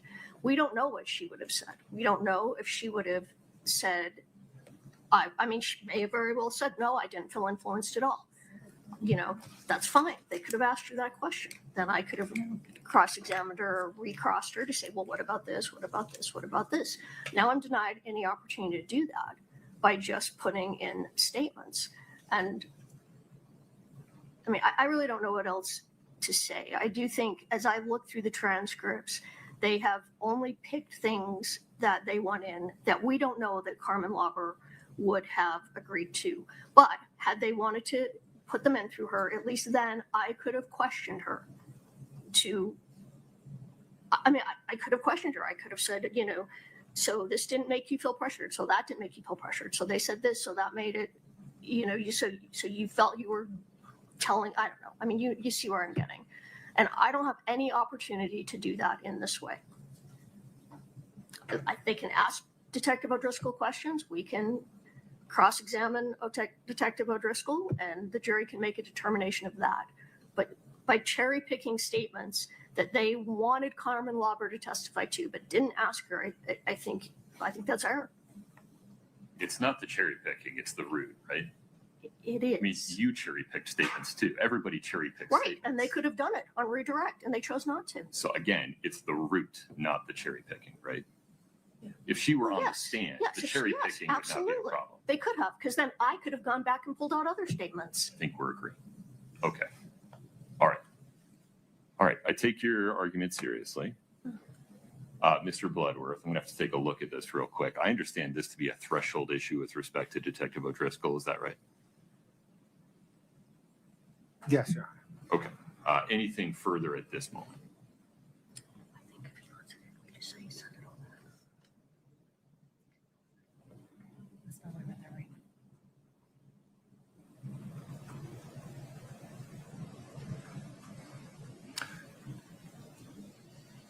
Your Honor, I'm pausing.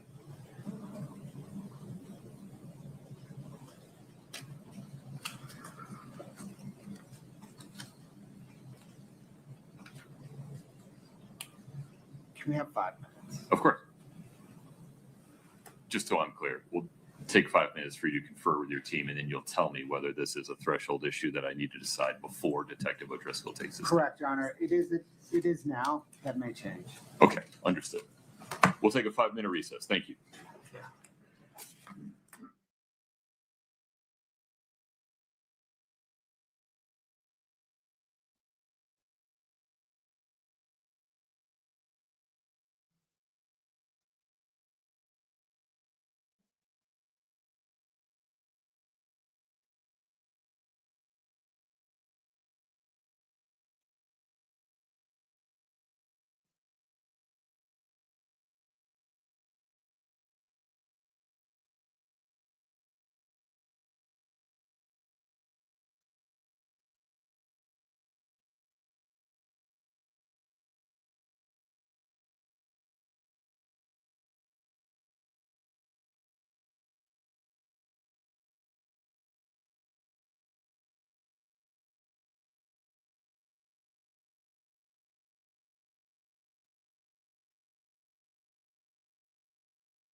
record, please.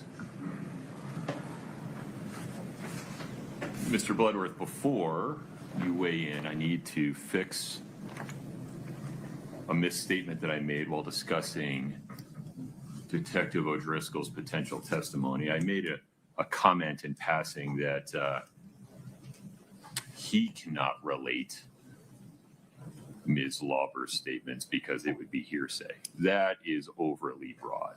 To the extent that the statement by Ms. Lauber that Jeff O'Driscoll would seek to relate while testifying qualifies as a prior inconsistent statement under 801D1A or a prior consistent statement under 801D1B, it is categorically not hearsay and he can relate it. By the same token, it can come in through him. Ms. Lewis, I took a hard look at the case you cited me to, 366 P3rd 867, footnote 8.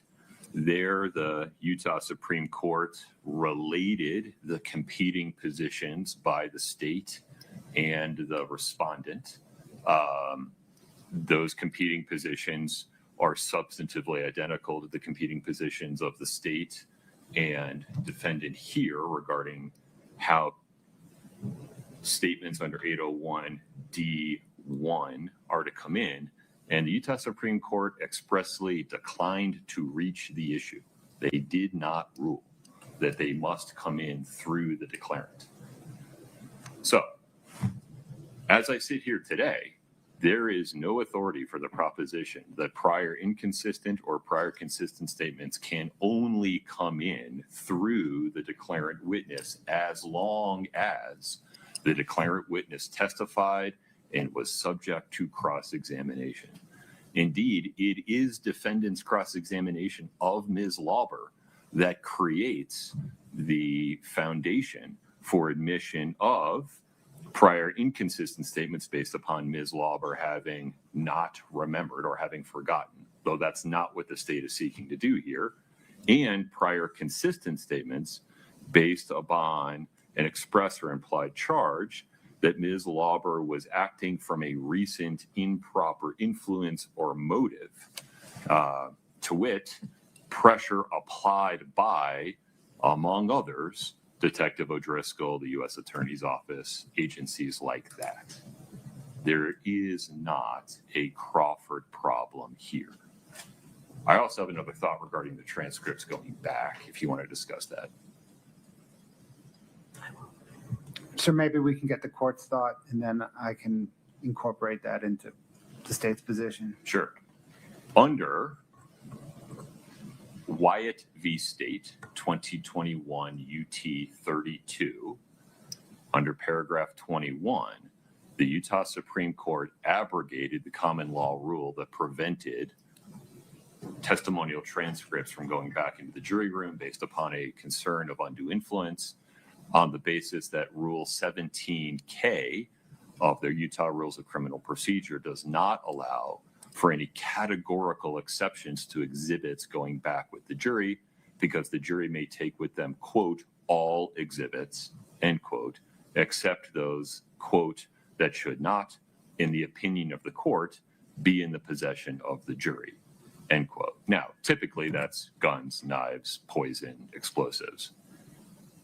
I still have some concern that given the volume of testimony that the jury hears, the only transcripts they would have in the jury room being this 100-ish pages of Carmen Lauber would attract some unwanted attention on appellate review. But under Wyatt v. State, 2021 UT 32, there's no categorical exclusion of them. Take it from there, Mr. Bloodworth. So, Your Honor, it's the state's position. I know I'm recapping a little bit of what you just said. It's the state's position that the court can admit the transcripts through Detective O'Driscoll. We don't need the declarant, Carmen Lauber. It's the state's position that there is no Crawford issue, in part because of the 1D1 requirement for opportunity to cross has been satisfied in this instance. It's the state's position that the defense, to the extent they want to recall Carmen Lauber, is not burden shifting. It's just a defense strategic choice.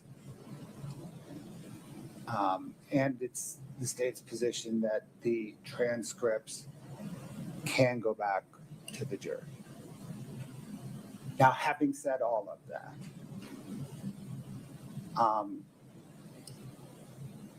prophylactically and out of an abundance of caution, the state is trying to, through her attorney, recall Carmen Lauber, put the transcripts in through her, and then publish 100 pages of transcript.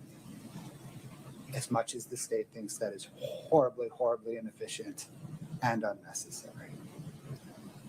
We've reached out to her attorney. I do not yet have an answer. Okay. This is a threshold issue for, I don't know, the midpoint of Jeff O'Driscoll's examination. So I propose our next witness is Chris Cochadimos to clean up some stuff from yesterday. I propose we next call him. We then begin the state's direct examination of Detective O'Driscoll. That'll probably take us till lunch. I may have a better answer at lunch as to how the state will proceed. Okay. Let me just ask some mechanics questions. Why can't the state just ask Jeff O'Driscoll a bunch of questions about whether certain exchanges with Ms. Lauber occurred? And to the extent he doesn't remember or can't remember specifically, use the transcripts to refresh his recollection and even show the jury, publish them at that time, but use him as the root. And if you want to call Ms. Lauber, you're entitled to do so. Your Honor, that may be the route anyway, and it may just, from an efficiency standpoint, going through the questioning to ultimately get to refreshing and publishing, it seems to me that that's what's time. It will be more efficient to just publish the 100 pages. Okay. Because that's where we're going to land anyway.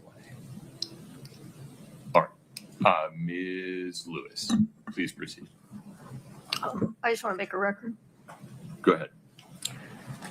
We stand by our objection that allowing prior consistent statements to come in without a sponsoring witness is a violation of both the Sixth Amendment right, of our client's Sixth Amendment right, and Crawford versus Washington. It also violates her right to due process. Under the Utah State Constitution and the federal Constitution, she is not receiving a fair trial. And the remedy that we should recall the state star witness absolutely is burden shifting, and we stand by our objection. If those 100 pages are going to be published, we want all of it published. We want all 1,000 pages. All right. And how do you want that to occur? I- Do you want to just play the interviews with Ms. Lauber? Sure, we could do that. We could just play them all. They're 7.5 hours, but that's how we want to do it. And tell me why you want to do that. Because there are numerous other portions of the interviews where she is being influenced by law enforcement and shows that she's willing to just go along with whatever they say, just as she stated. But I think to pick out, particularly, like I said, the May 10th interview, there are a lot of things she says in that interview that are inconsistent with all of her other statements, but the state just wants to publish that she was going to testify before the grand jury, which I don't even understand that. I mean, all that does is cause the jury to speculate and confuse issues. And that's just one example out of what they've pulled out of the transcripts. We're back where we started, Mr. Bloodworth. This is the position the state originally took. Does this change anything?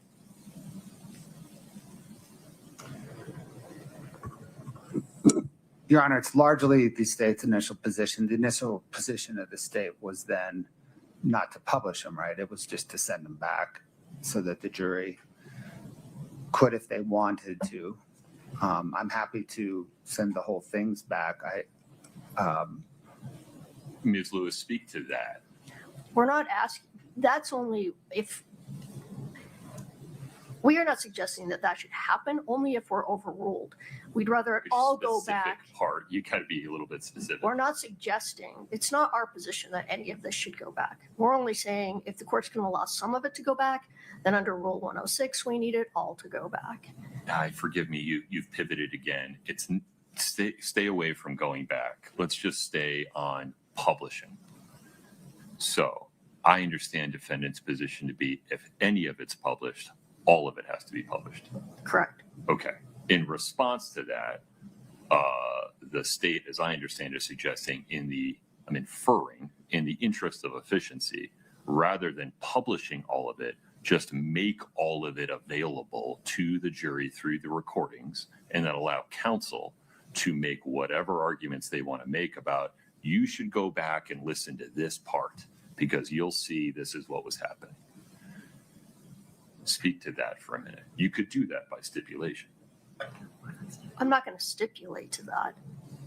No, So our you're saying objection publish. stands. Let me start again. Imagine that your objection to publishing anything is overruled, and that's the world you're living in. How do you want to proceed from there? I mean, I think I said that, then it should all go back. Or, Again, you keep skipping to going back. I want you to talk about publishing for a minute.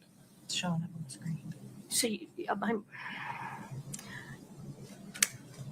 my hesitation is just efficiency. Like I said, it's over 7 hours worth of video. But if that's how the court wants to do it, then yes.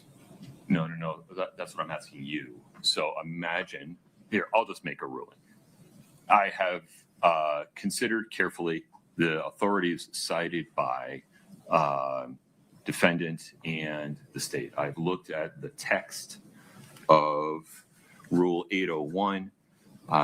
Ruling is a matter of law that, one, there's no Crawford problem here because Ms. Lauber testified in open court under oath, was cross-examined in open court under oath.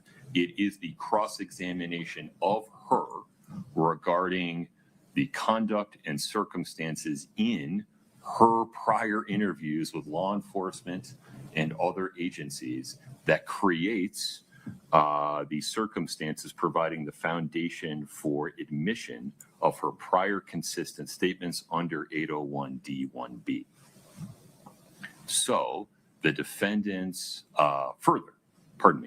further, the court is not persuaded that the only witness through whom a prior consistent statement may be admitted is the declarant witness that made the statement. The court has not seen any authority for that proposition.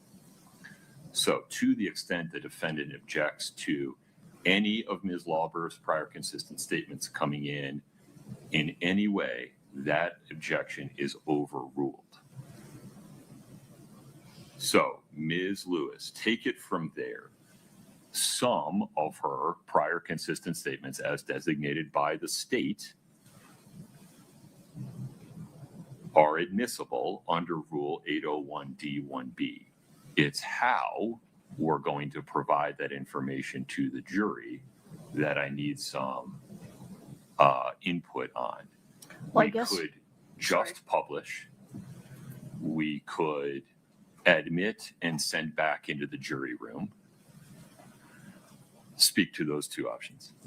Well, my understanding was that under the case you just cited, Wyatt, that you were going to allow the portions to go back to the jury room. Did I misunderstand that? Well, I think there's a basis to do so. It gives me the willies, quite frankly, and that's why Mr. Bloodworth, out of an abundance of caution, is saying prophylactically to prevent any appellate issue there, we would just publish. But if the defendant believes, Judge, if you do this, the least prejudicial way for us to do it is to send the recordings, all 7.5 hours, into the jury room and allow counsel to make arguments about what they show and what the jury should take from them.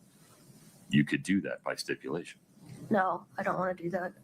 I think that even though it's not efficient, appropriate way is if any of the interviews are going to be published, they all need to be published. Okay, only published. Correct. All right. I appreciate your position. Mr. Bloodworth, take it from there.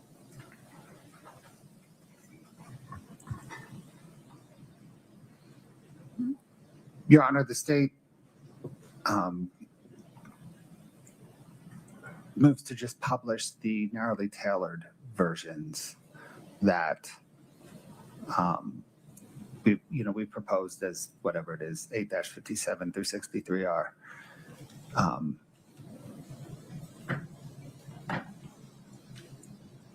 I think beyond so, I don't think there's a 106 concern beyond that.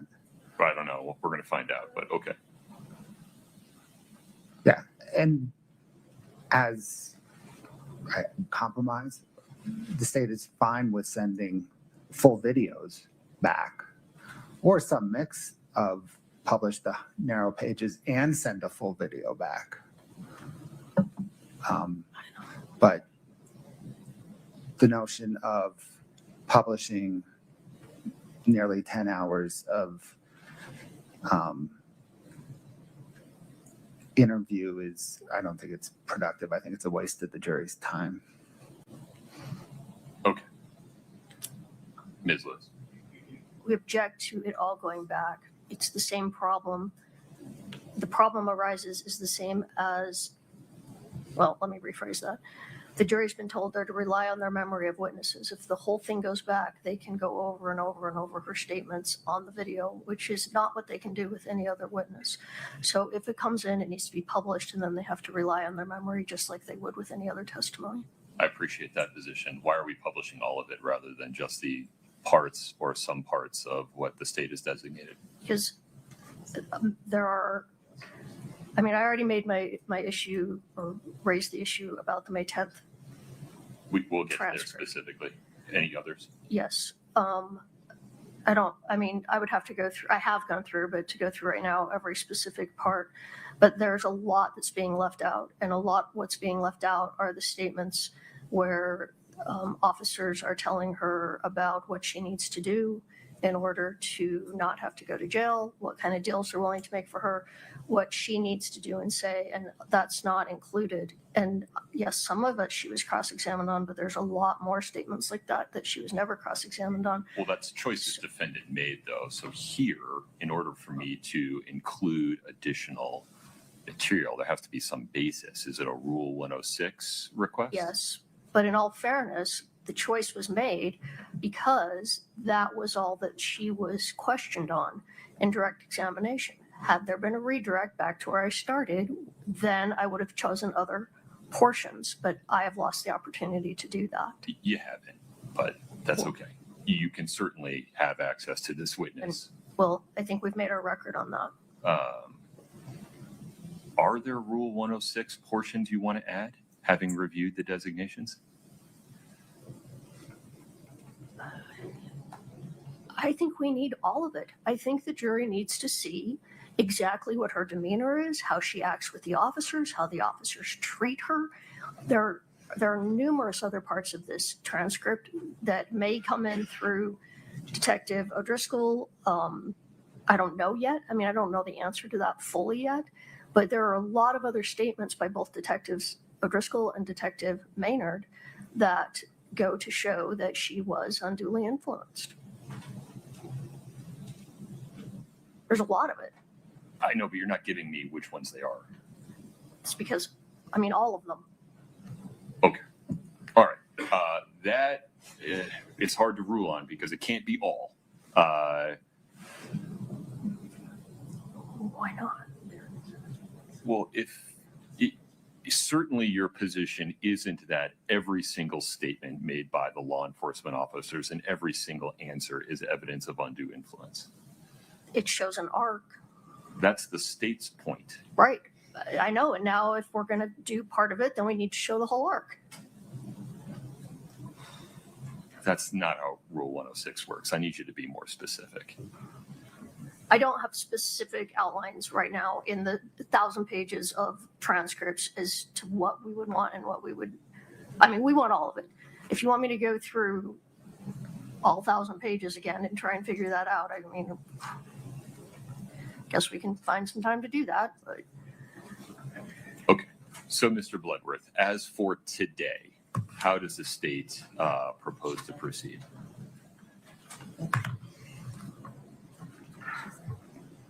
So I propose we call Chris Cotodemos. I then will call Jeff O'Driscoll. We will get to maybe, 45 minutes into his argument before this will become an issue.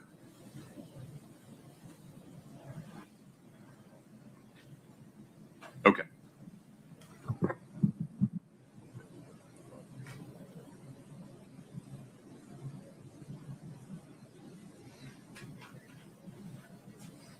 My sense on timing, Your Honor, is this doesn't become an issue till a lunch break. I'm not sure what's going to change between now and then, though, in terms of the issue of whether to play everything or just the parts that the state has designated under Rule 801D1B. Fair. So, all right. The issue before the court is the state's motion to admit redacted exhibits 8-57R through 8-63R. The state is offering what it views as narrowly tailored portions of the transcripts of Ms. Lauber's prior interviews with law enforcement investigators and other government agencies as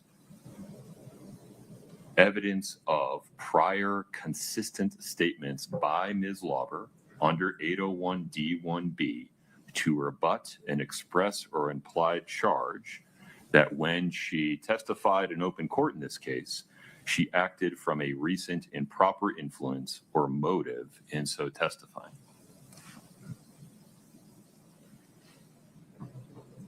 In response, defendant does not provide a sufficiently specific argument that the state has over-designated any of these portions beyond what would be permissible under 801D1B. And though defendant makes a Rule 106 argument regarding additional portions that would be necessary to provide context for, explain, or qualify Ms. Lauber's statements, their position is that all of it does. And that does not provide the court with a sufficient basis to rule one way or another whether other additional portions of these prior interviews are required to be included under Rule 106. Based on the record currently before the court and the procedural posture that brings us to this point, the state's motion to admit redact exhibits 8-57R through 8-63R is granted to the following extent. The state may publish these exhibits and use them with witnesses that are on the stand. Sitting here today, the court is not prepared to rule and does not rule that 8-57R through 8-63R may go into the jury room as admitted exhibits under Rule 17K because, sitting here at the moment, the court determines that they should not, in the opinion of the court, be in the possession of the jury to make absolutely sure that the jury does not give undue influence to these specific portions of a single witness's testimony as compared to the testimony of all the other witnesses in this case. Mr. Bloodworth, anything further on that? No, Your Honor. Ms. Lewis. Yes, Your Honor. If we actually would move for a continuance because we need to go through all the 1,000 pages again and figure out what portions should be let in. If the court's not inclined to let all of it in, then we don't have anyone in the cry room doing this for us. So we need time to do that. So we'd ask for a 2-day continuance. 2 days. Yes. Your request for a 2-day continuance is denied. I don't have a basis to use that much time of the jury when this motion was filed 2 days ago, and I raised it with you yesterday morning. Your request for a 2-day continuance is denied. All right, a 1-day continuance then? To tomorrow morning. Yes. And what is it you're going to do between now and then? I guess we're going to go through the whole transcript and find out what we want included under Rule 106. And you're going to file something so I can read it?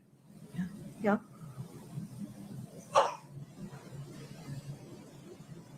Mr. Bloodworth.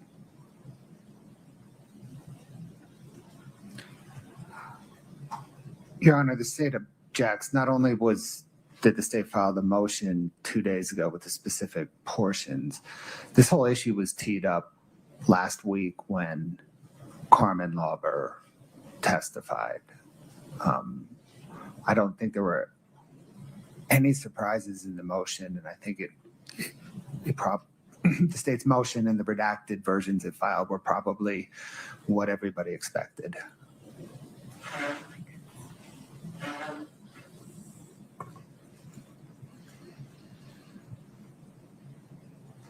All right.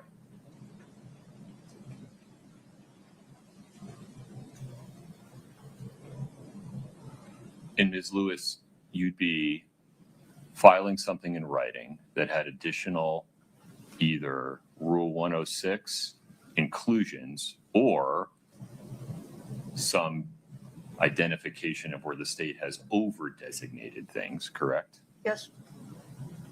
And your position would be that additional parts of the transcript should be shown to the jury, is that right? Yes. That is so slow. There's just no way this is going to work. There's no way we can edit the video. I'm not tracking, Your Honor. Each of these transcripts corresponds to a video of an interview, correct? Correct. It would seem that watching and listening to the video is more efficient than reading the transcript. Oh, 100%, Your Honor. Based on the ruling right now, like 2 minutes ago, we have launched our video editor to create the video now of the narrowly tailored portions. That's how we would publish them. Is by playing the video. Okay. All right. One suggestion could be if the state wants to hold off on publishing all of this and see where they get with their testimony of Detective O'Driscoll, and maybe through appropriate direct examination, they can get in the portions they feel are important, and then maybe none of this would be necessary if that decision could be held off. And then if at the end of the day they still want to publish the whole thing, then we would ask that we not hold court tomorrow so we can do that. I think that would be more efficient. Maybe. Your Honor, we're going to want to publish it. Okay. Let's just cut to that chase. All right. Folks, give me 5 minutes. Actually, just give me till 11. Okay. We're in recess.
back on the record. We're back on the record in 231-500-139. Counsel for the state and for defendant are present. Defendant is present. Ms. Lewis, the defendant, asked for a one-day continuance to allow time for defendant to, on the one hand, review the designations made by the state to determine whether there are some over designations that go beyond what should be published under 801D1B, and also to offer additional designations that in the defendant's view should be included under Rule 106. That request is granted. We need to come up with a set of deadlines by which defendant will take those positions in writing, by which the court and the state can review them, by which we can have a discussion on the record about which of defendant's positions are persuasive, and if possible, Mr. Bloodworth, and I know I don't have any control over this, I'd really like to build in time for the state's video editor to take whatever I decide and turn it into a video so that when we're publishing a video, not just pages of a transcript. Let's work backwards from there. Mm-hmm. How long is that process? And if you need to take a moment and step out and tell your video editor to press pause, I'd understand. So,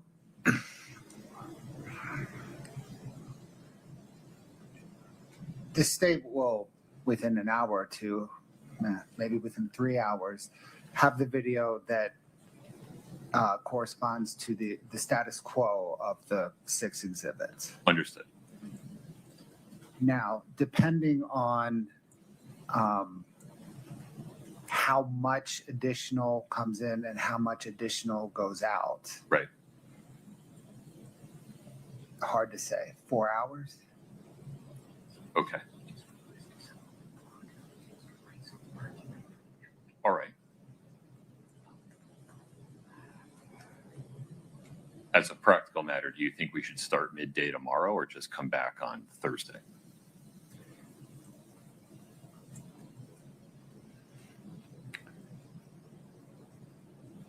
I was hoping to come back midday tomorrow. So we can do that, assuming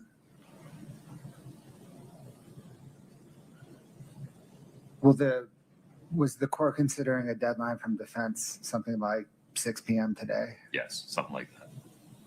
If we get that at 6 p.m., my sense is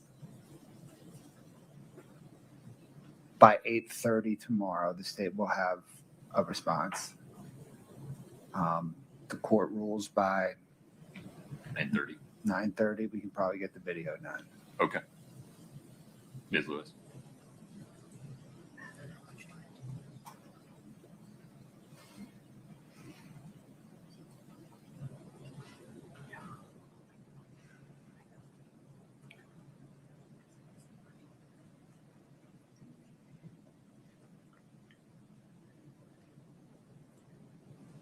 We're just discussing, I don't think we can get it done by 6. I don't understand why. I mean, the transcript is only this much stuff printed in 12-point font. But the The whole, Rule 106 designations would be immediately before or immediately after. And to the extent you're going to de-designating, you're just taking stuff out of those. So it's a relatively focused inquiry. You can go back and watch Carmen Lauber's entire direct and cross on court TV at 1.5 speed to refresh your recollection of what she said on the stand in order to determine whether this is consistent or not.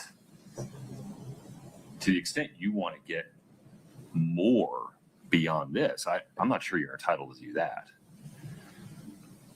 I don't understand. what Well, you mean. if, for example, there's 200 pages of interview from with Jeff O'Driscoll the first time, and the state's just trying to put in 20 from the beginning. You don't get to skip to the end and say, well, these last 40 would be really helpful to us.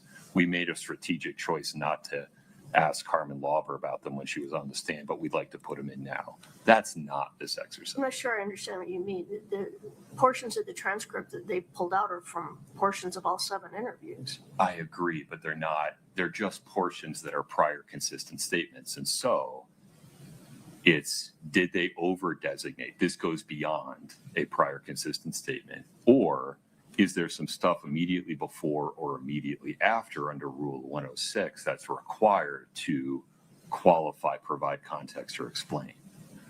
Your Honor, can I add a small wrinkle to that? Sure. In addition to prior consistent statement, it is rebuttal on recent motive to fabricate. Yeah, that is the same. That's that's the prior consistent statement rule. I think there were 2 separate things in 802D1, but maybe we're saying the same. 801D1B. I mean 801D1, yeah. Is consistent with the declarant's testimony and is offered to rebut. So Right. it's the same rule. Okay, got it. I don't see you doing prior inconsistent statements based upon a lack of memory. Nothing in A. I think we see it the same way. Okay. We have till 11 p.m. No, I need time to read it. The state needs time to read it. This is possible. I want to make sure that we have a common understanding of what you'd be permitted to do under 801D1B and Rule 106. This is not an opportunity to recross Carmen Lauber. If you want to recall her, I'm not making any statement about that.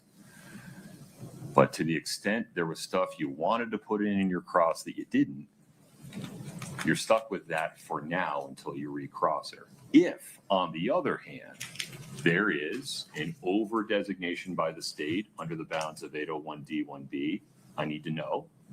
And if, in defendant's view, there's a Rule 106 inclusion that's required before or after these designations, I need to know.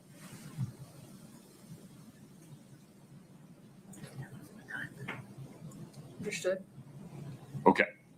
So 6 p.m., we need it in writing, filed in the case, please. If you would separate out what you believe need to be de-designated versus what you need to be, what I think needs to be added under Rule 106, I'd appreciate that. We'll reconvene at 8:30 tomorrow morning. Yes, Mr. Bloodworth? Yes, sir. Okay. Now, in terms of how to proceed for the remainder of today, do you want to put Kotradimus on and get him done, or do you want to break now? Your Honor, if we can call him, he's 10 minutes. Okay. Some more time. Any objection, Ms. Lewis?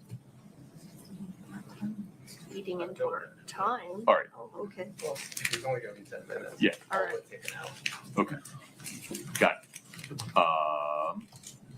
And then we'll invite the jury to come back at 1 p.m. tomorrow. Does that sound reasonable? Yes, sir. Okay. Very good. Anything else before we invite the jury in, Mr. Bloodworth? No, Your Honor. Ms. Lewis? No, Your Honor. Okay.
Have a seat as you come in. Thank you.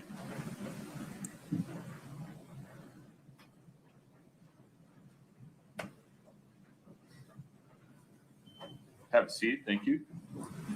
Ladies and gentlemen of the jury, I greatly appreciate your patience while we work through some legal issues. We will proceed with a witness from the state, and then I have some scheduling notes for you. Mr. Bloodworth. Oh, Ms. Sherback, my apologies. No problem, Your Honor. Chris Kochademus, please.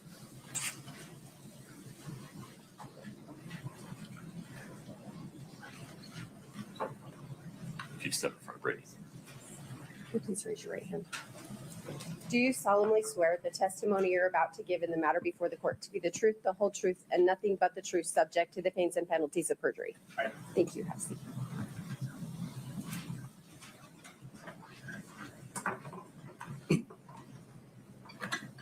Good morning. Good morning. Although the jury knows who you are, I'm going to have you state your name and spell your last name for the Yes, record, please. It's Chris Kotridimus, Kotrodimus. Now, we brought you back to talk about a couple specific issues. We know from your prior testimony that when you reviewed data from Eric Richins' phone, specifically for February 14th, 2022, Yes, you looked at the Verizon call records. correct. Those included text messages. They did. And that's the raw data that we talked about throughout your testimony. Yes. Is that right? And tell the jury, for an outgoing message from Eric Richins, how would Verizon list that time zone in their record, in their call record, that raw data? Well, it would depend on what type of message it was. For an SMS text, which is just a normal type text, it would route it through their normal server. It would be in local time. For MMS, that message has to be routed through a server. And so they use the server to route that call. And it would have a timestamp for the location of the server, not necessarily the device. So when you looked at those records, the outgoing messages for Eric Richins' phone in the Verizon records, what time was reported for an MMS outgoing from Eric Richins' phone? So there was an outgoing, in the record, there was an outgoing MMS at 12:23 p.m. Would that be 12:23 p.m. in Utah? No, So what would the time of that outgoing message be for us in Utah? we're 2 hours behind. So it would be 10:23 a.m. Scott, if we could put up 3-14D, please. This was previously admitted in Mr. Kochademus' testimony. We can publish it to the jury.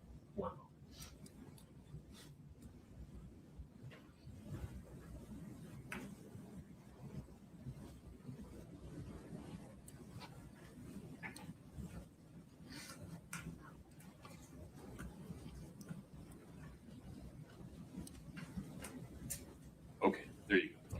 So we entered this exhibit through your testimony last time, and we talked about this gap in activity from Eric Richins' phone. And so what you've just described conforms with the raw data. Is that right? Yes. And describe it again now that the jury can see the time frame we're talking about. If a call record or a text message MMS showed outgoing from Eric Richins' phone at 12:23 in the raw data, you confirmed that that would have been 10:23 in Utah. Correct. How did you verify that? So one, just the knowledge and experience of knowing that that's how Verizon routes MMS messages. They use an Eastern time zone, which is consistent with their headquarters location. So to verify that, for time zones are very critical for analysts, obviously. So what you would do is if you have a source to look at the original text, and in this case we do, which would be Eric Richins' cell, his phone extraction, his cell download, I would expect to see, based on the time difference, an outgoing MMS text at 10:23 a.m. versus 12:23 p.m. And I did find that there was an outgoing message at 10:23 a.m., an MMS message to that number, and it was a photo. So essentially, through your analysis and changing the time zones as necessary, this exhibit is still accurate. Yes. Scott, if you could put up 3-39D, page 5, please, for the witness. This has previously been admitted. And you can publish it as well. And you can blow up one of those messages or. So now that we're talking about time zones, describe for the jury how we get to the times that are listed in all of these text bubbles. And so that the jury knows all of the messages that we have entered have these timestamps on them. They do, yes. And how do we get to the time that is on there? Okay, time zone issue again. Okay, so phone extractions from software are provided, those readable files are provided in UTC 0. So to determine local time of when that activity on that device happened at the local time, you have to adjust. So Utah is -7 UTC during normal standard time. It is -6 UTC in daylight savings. So we just switched on Sunday. So now everything until November, when we switch back again, will be -6. So the -7 and the -6 denoted in these messages is a adjustment that is made by the software to denote local time versus software time. So for each of the messages that the state submitted in this case, they have been adjusted to local time. Yes, Okay, those are all my questions. sure, thanks. Mr. Ramos? No questions. Okay. Sir, you can step down. Thank you. Thank you, sir.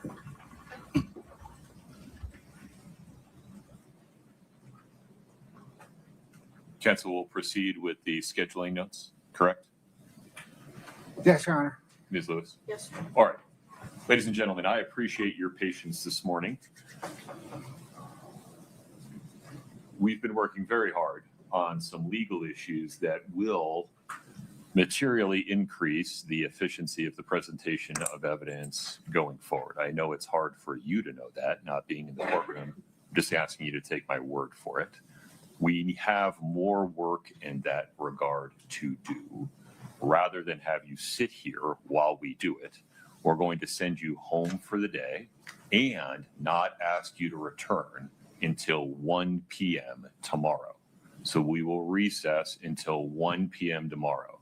As always, during this period of recess, please do not speak about the case with anyone. Do not allow anyone to speak about it with you.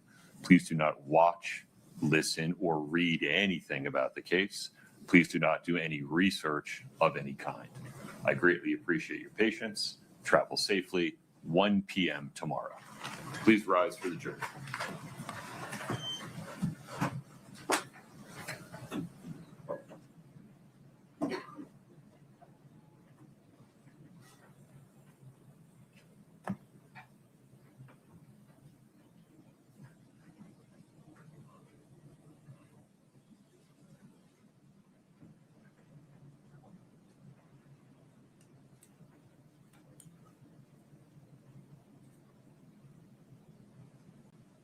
All right, folks, have a seat.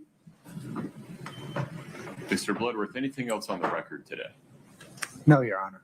Ms. Lewis, There. Ms. Nestor, No, sir. Mr. Ramos. Hey, Judge, no. Okay. 8:30 tomorrow morning. Please travel safe. We'll be in recess. Thank you.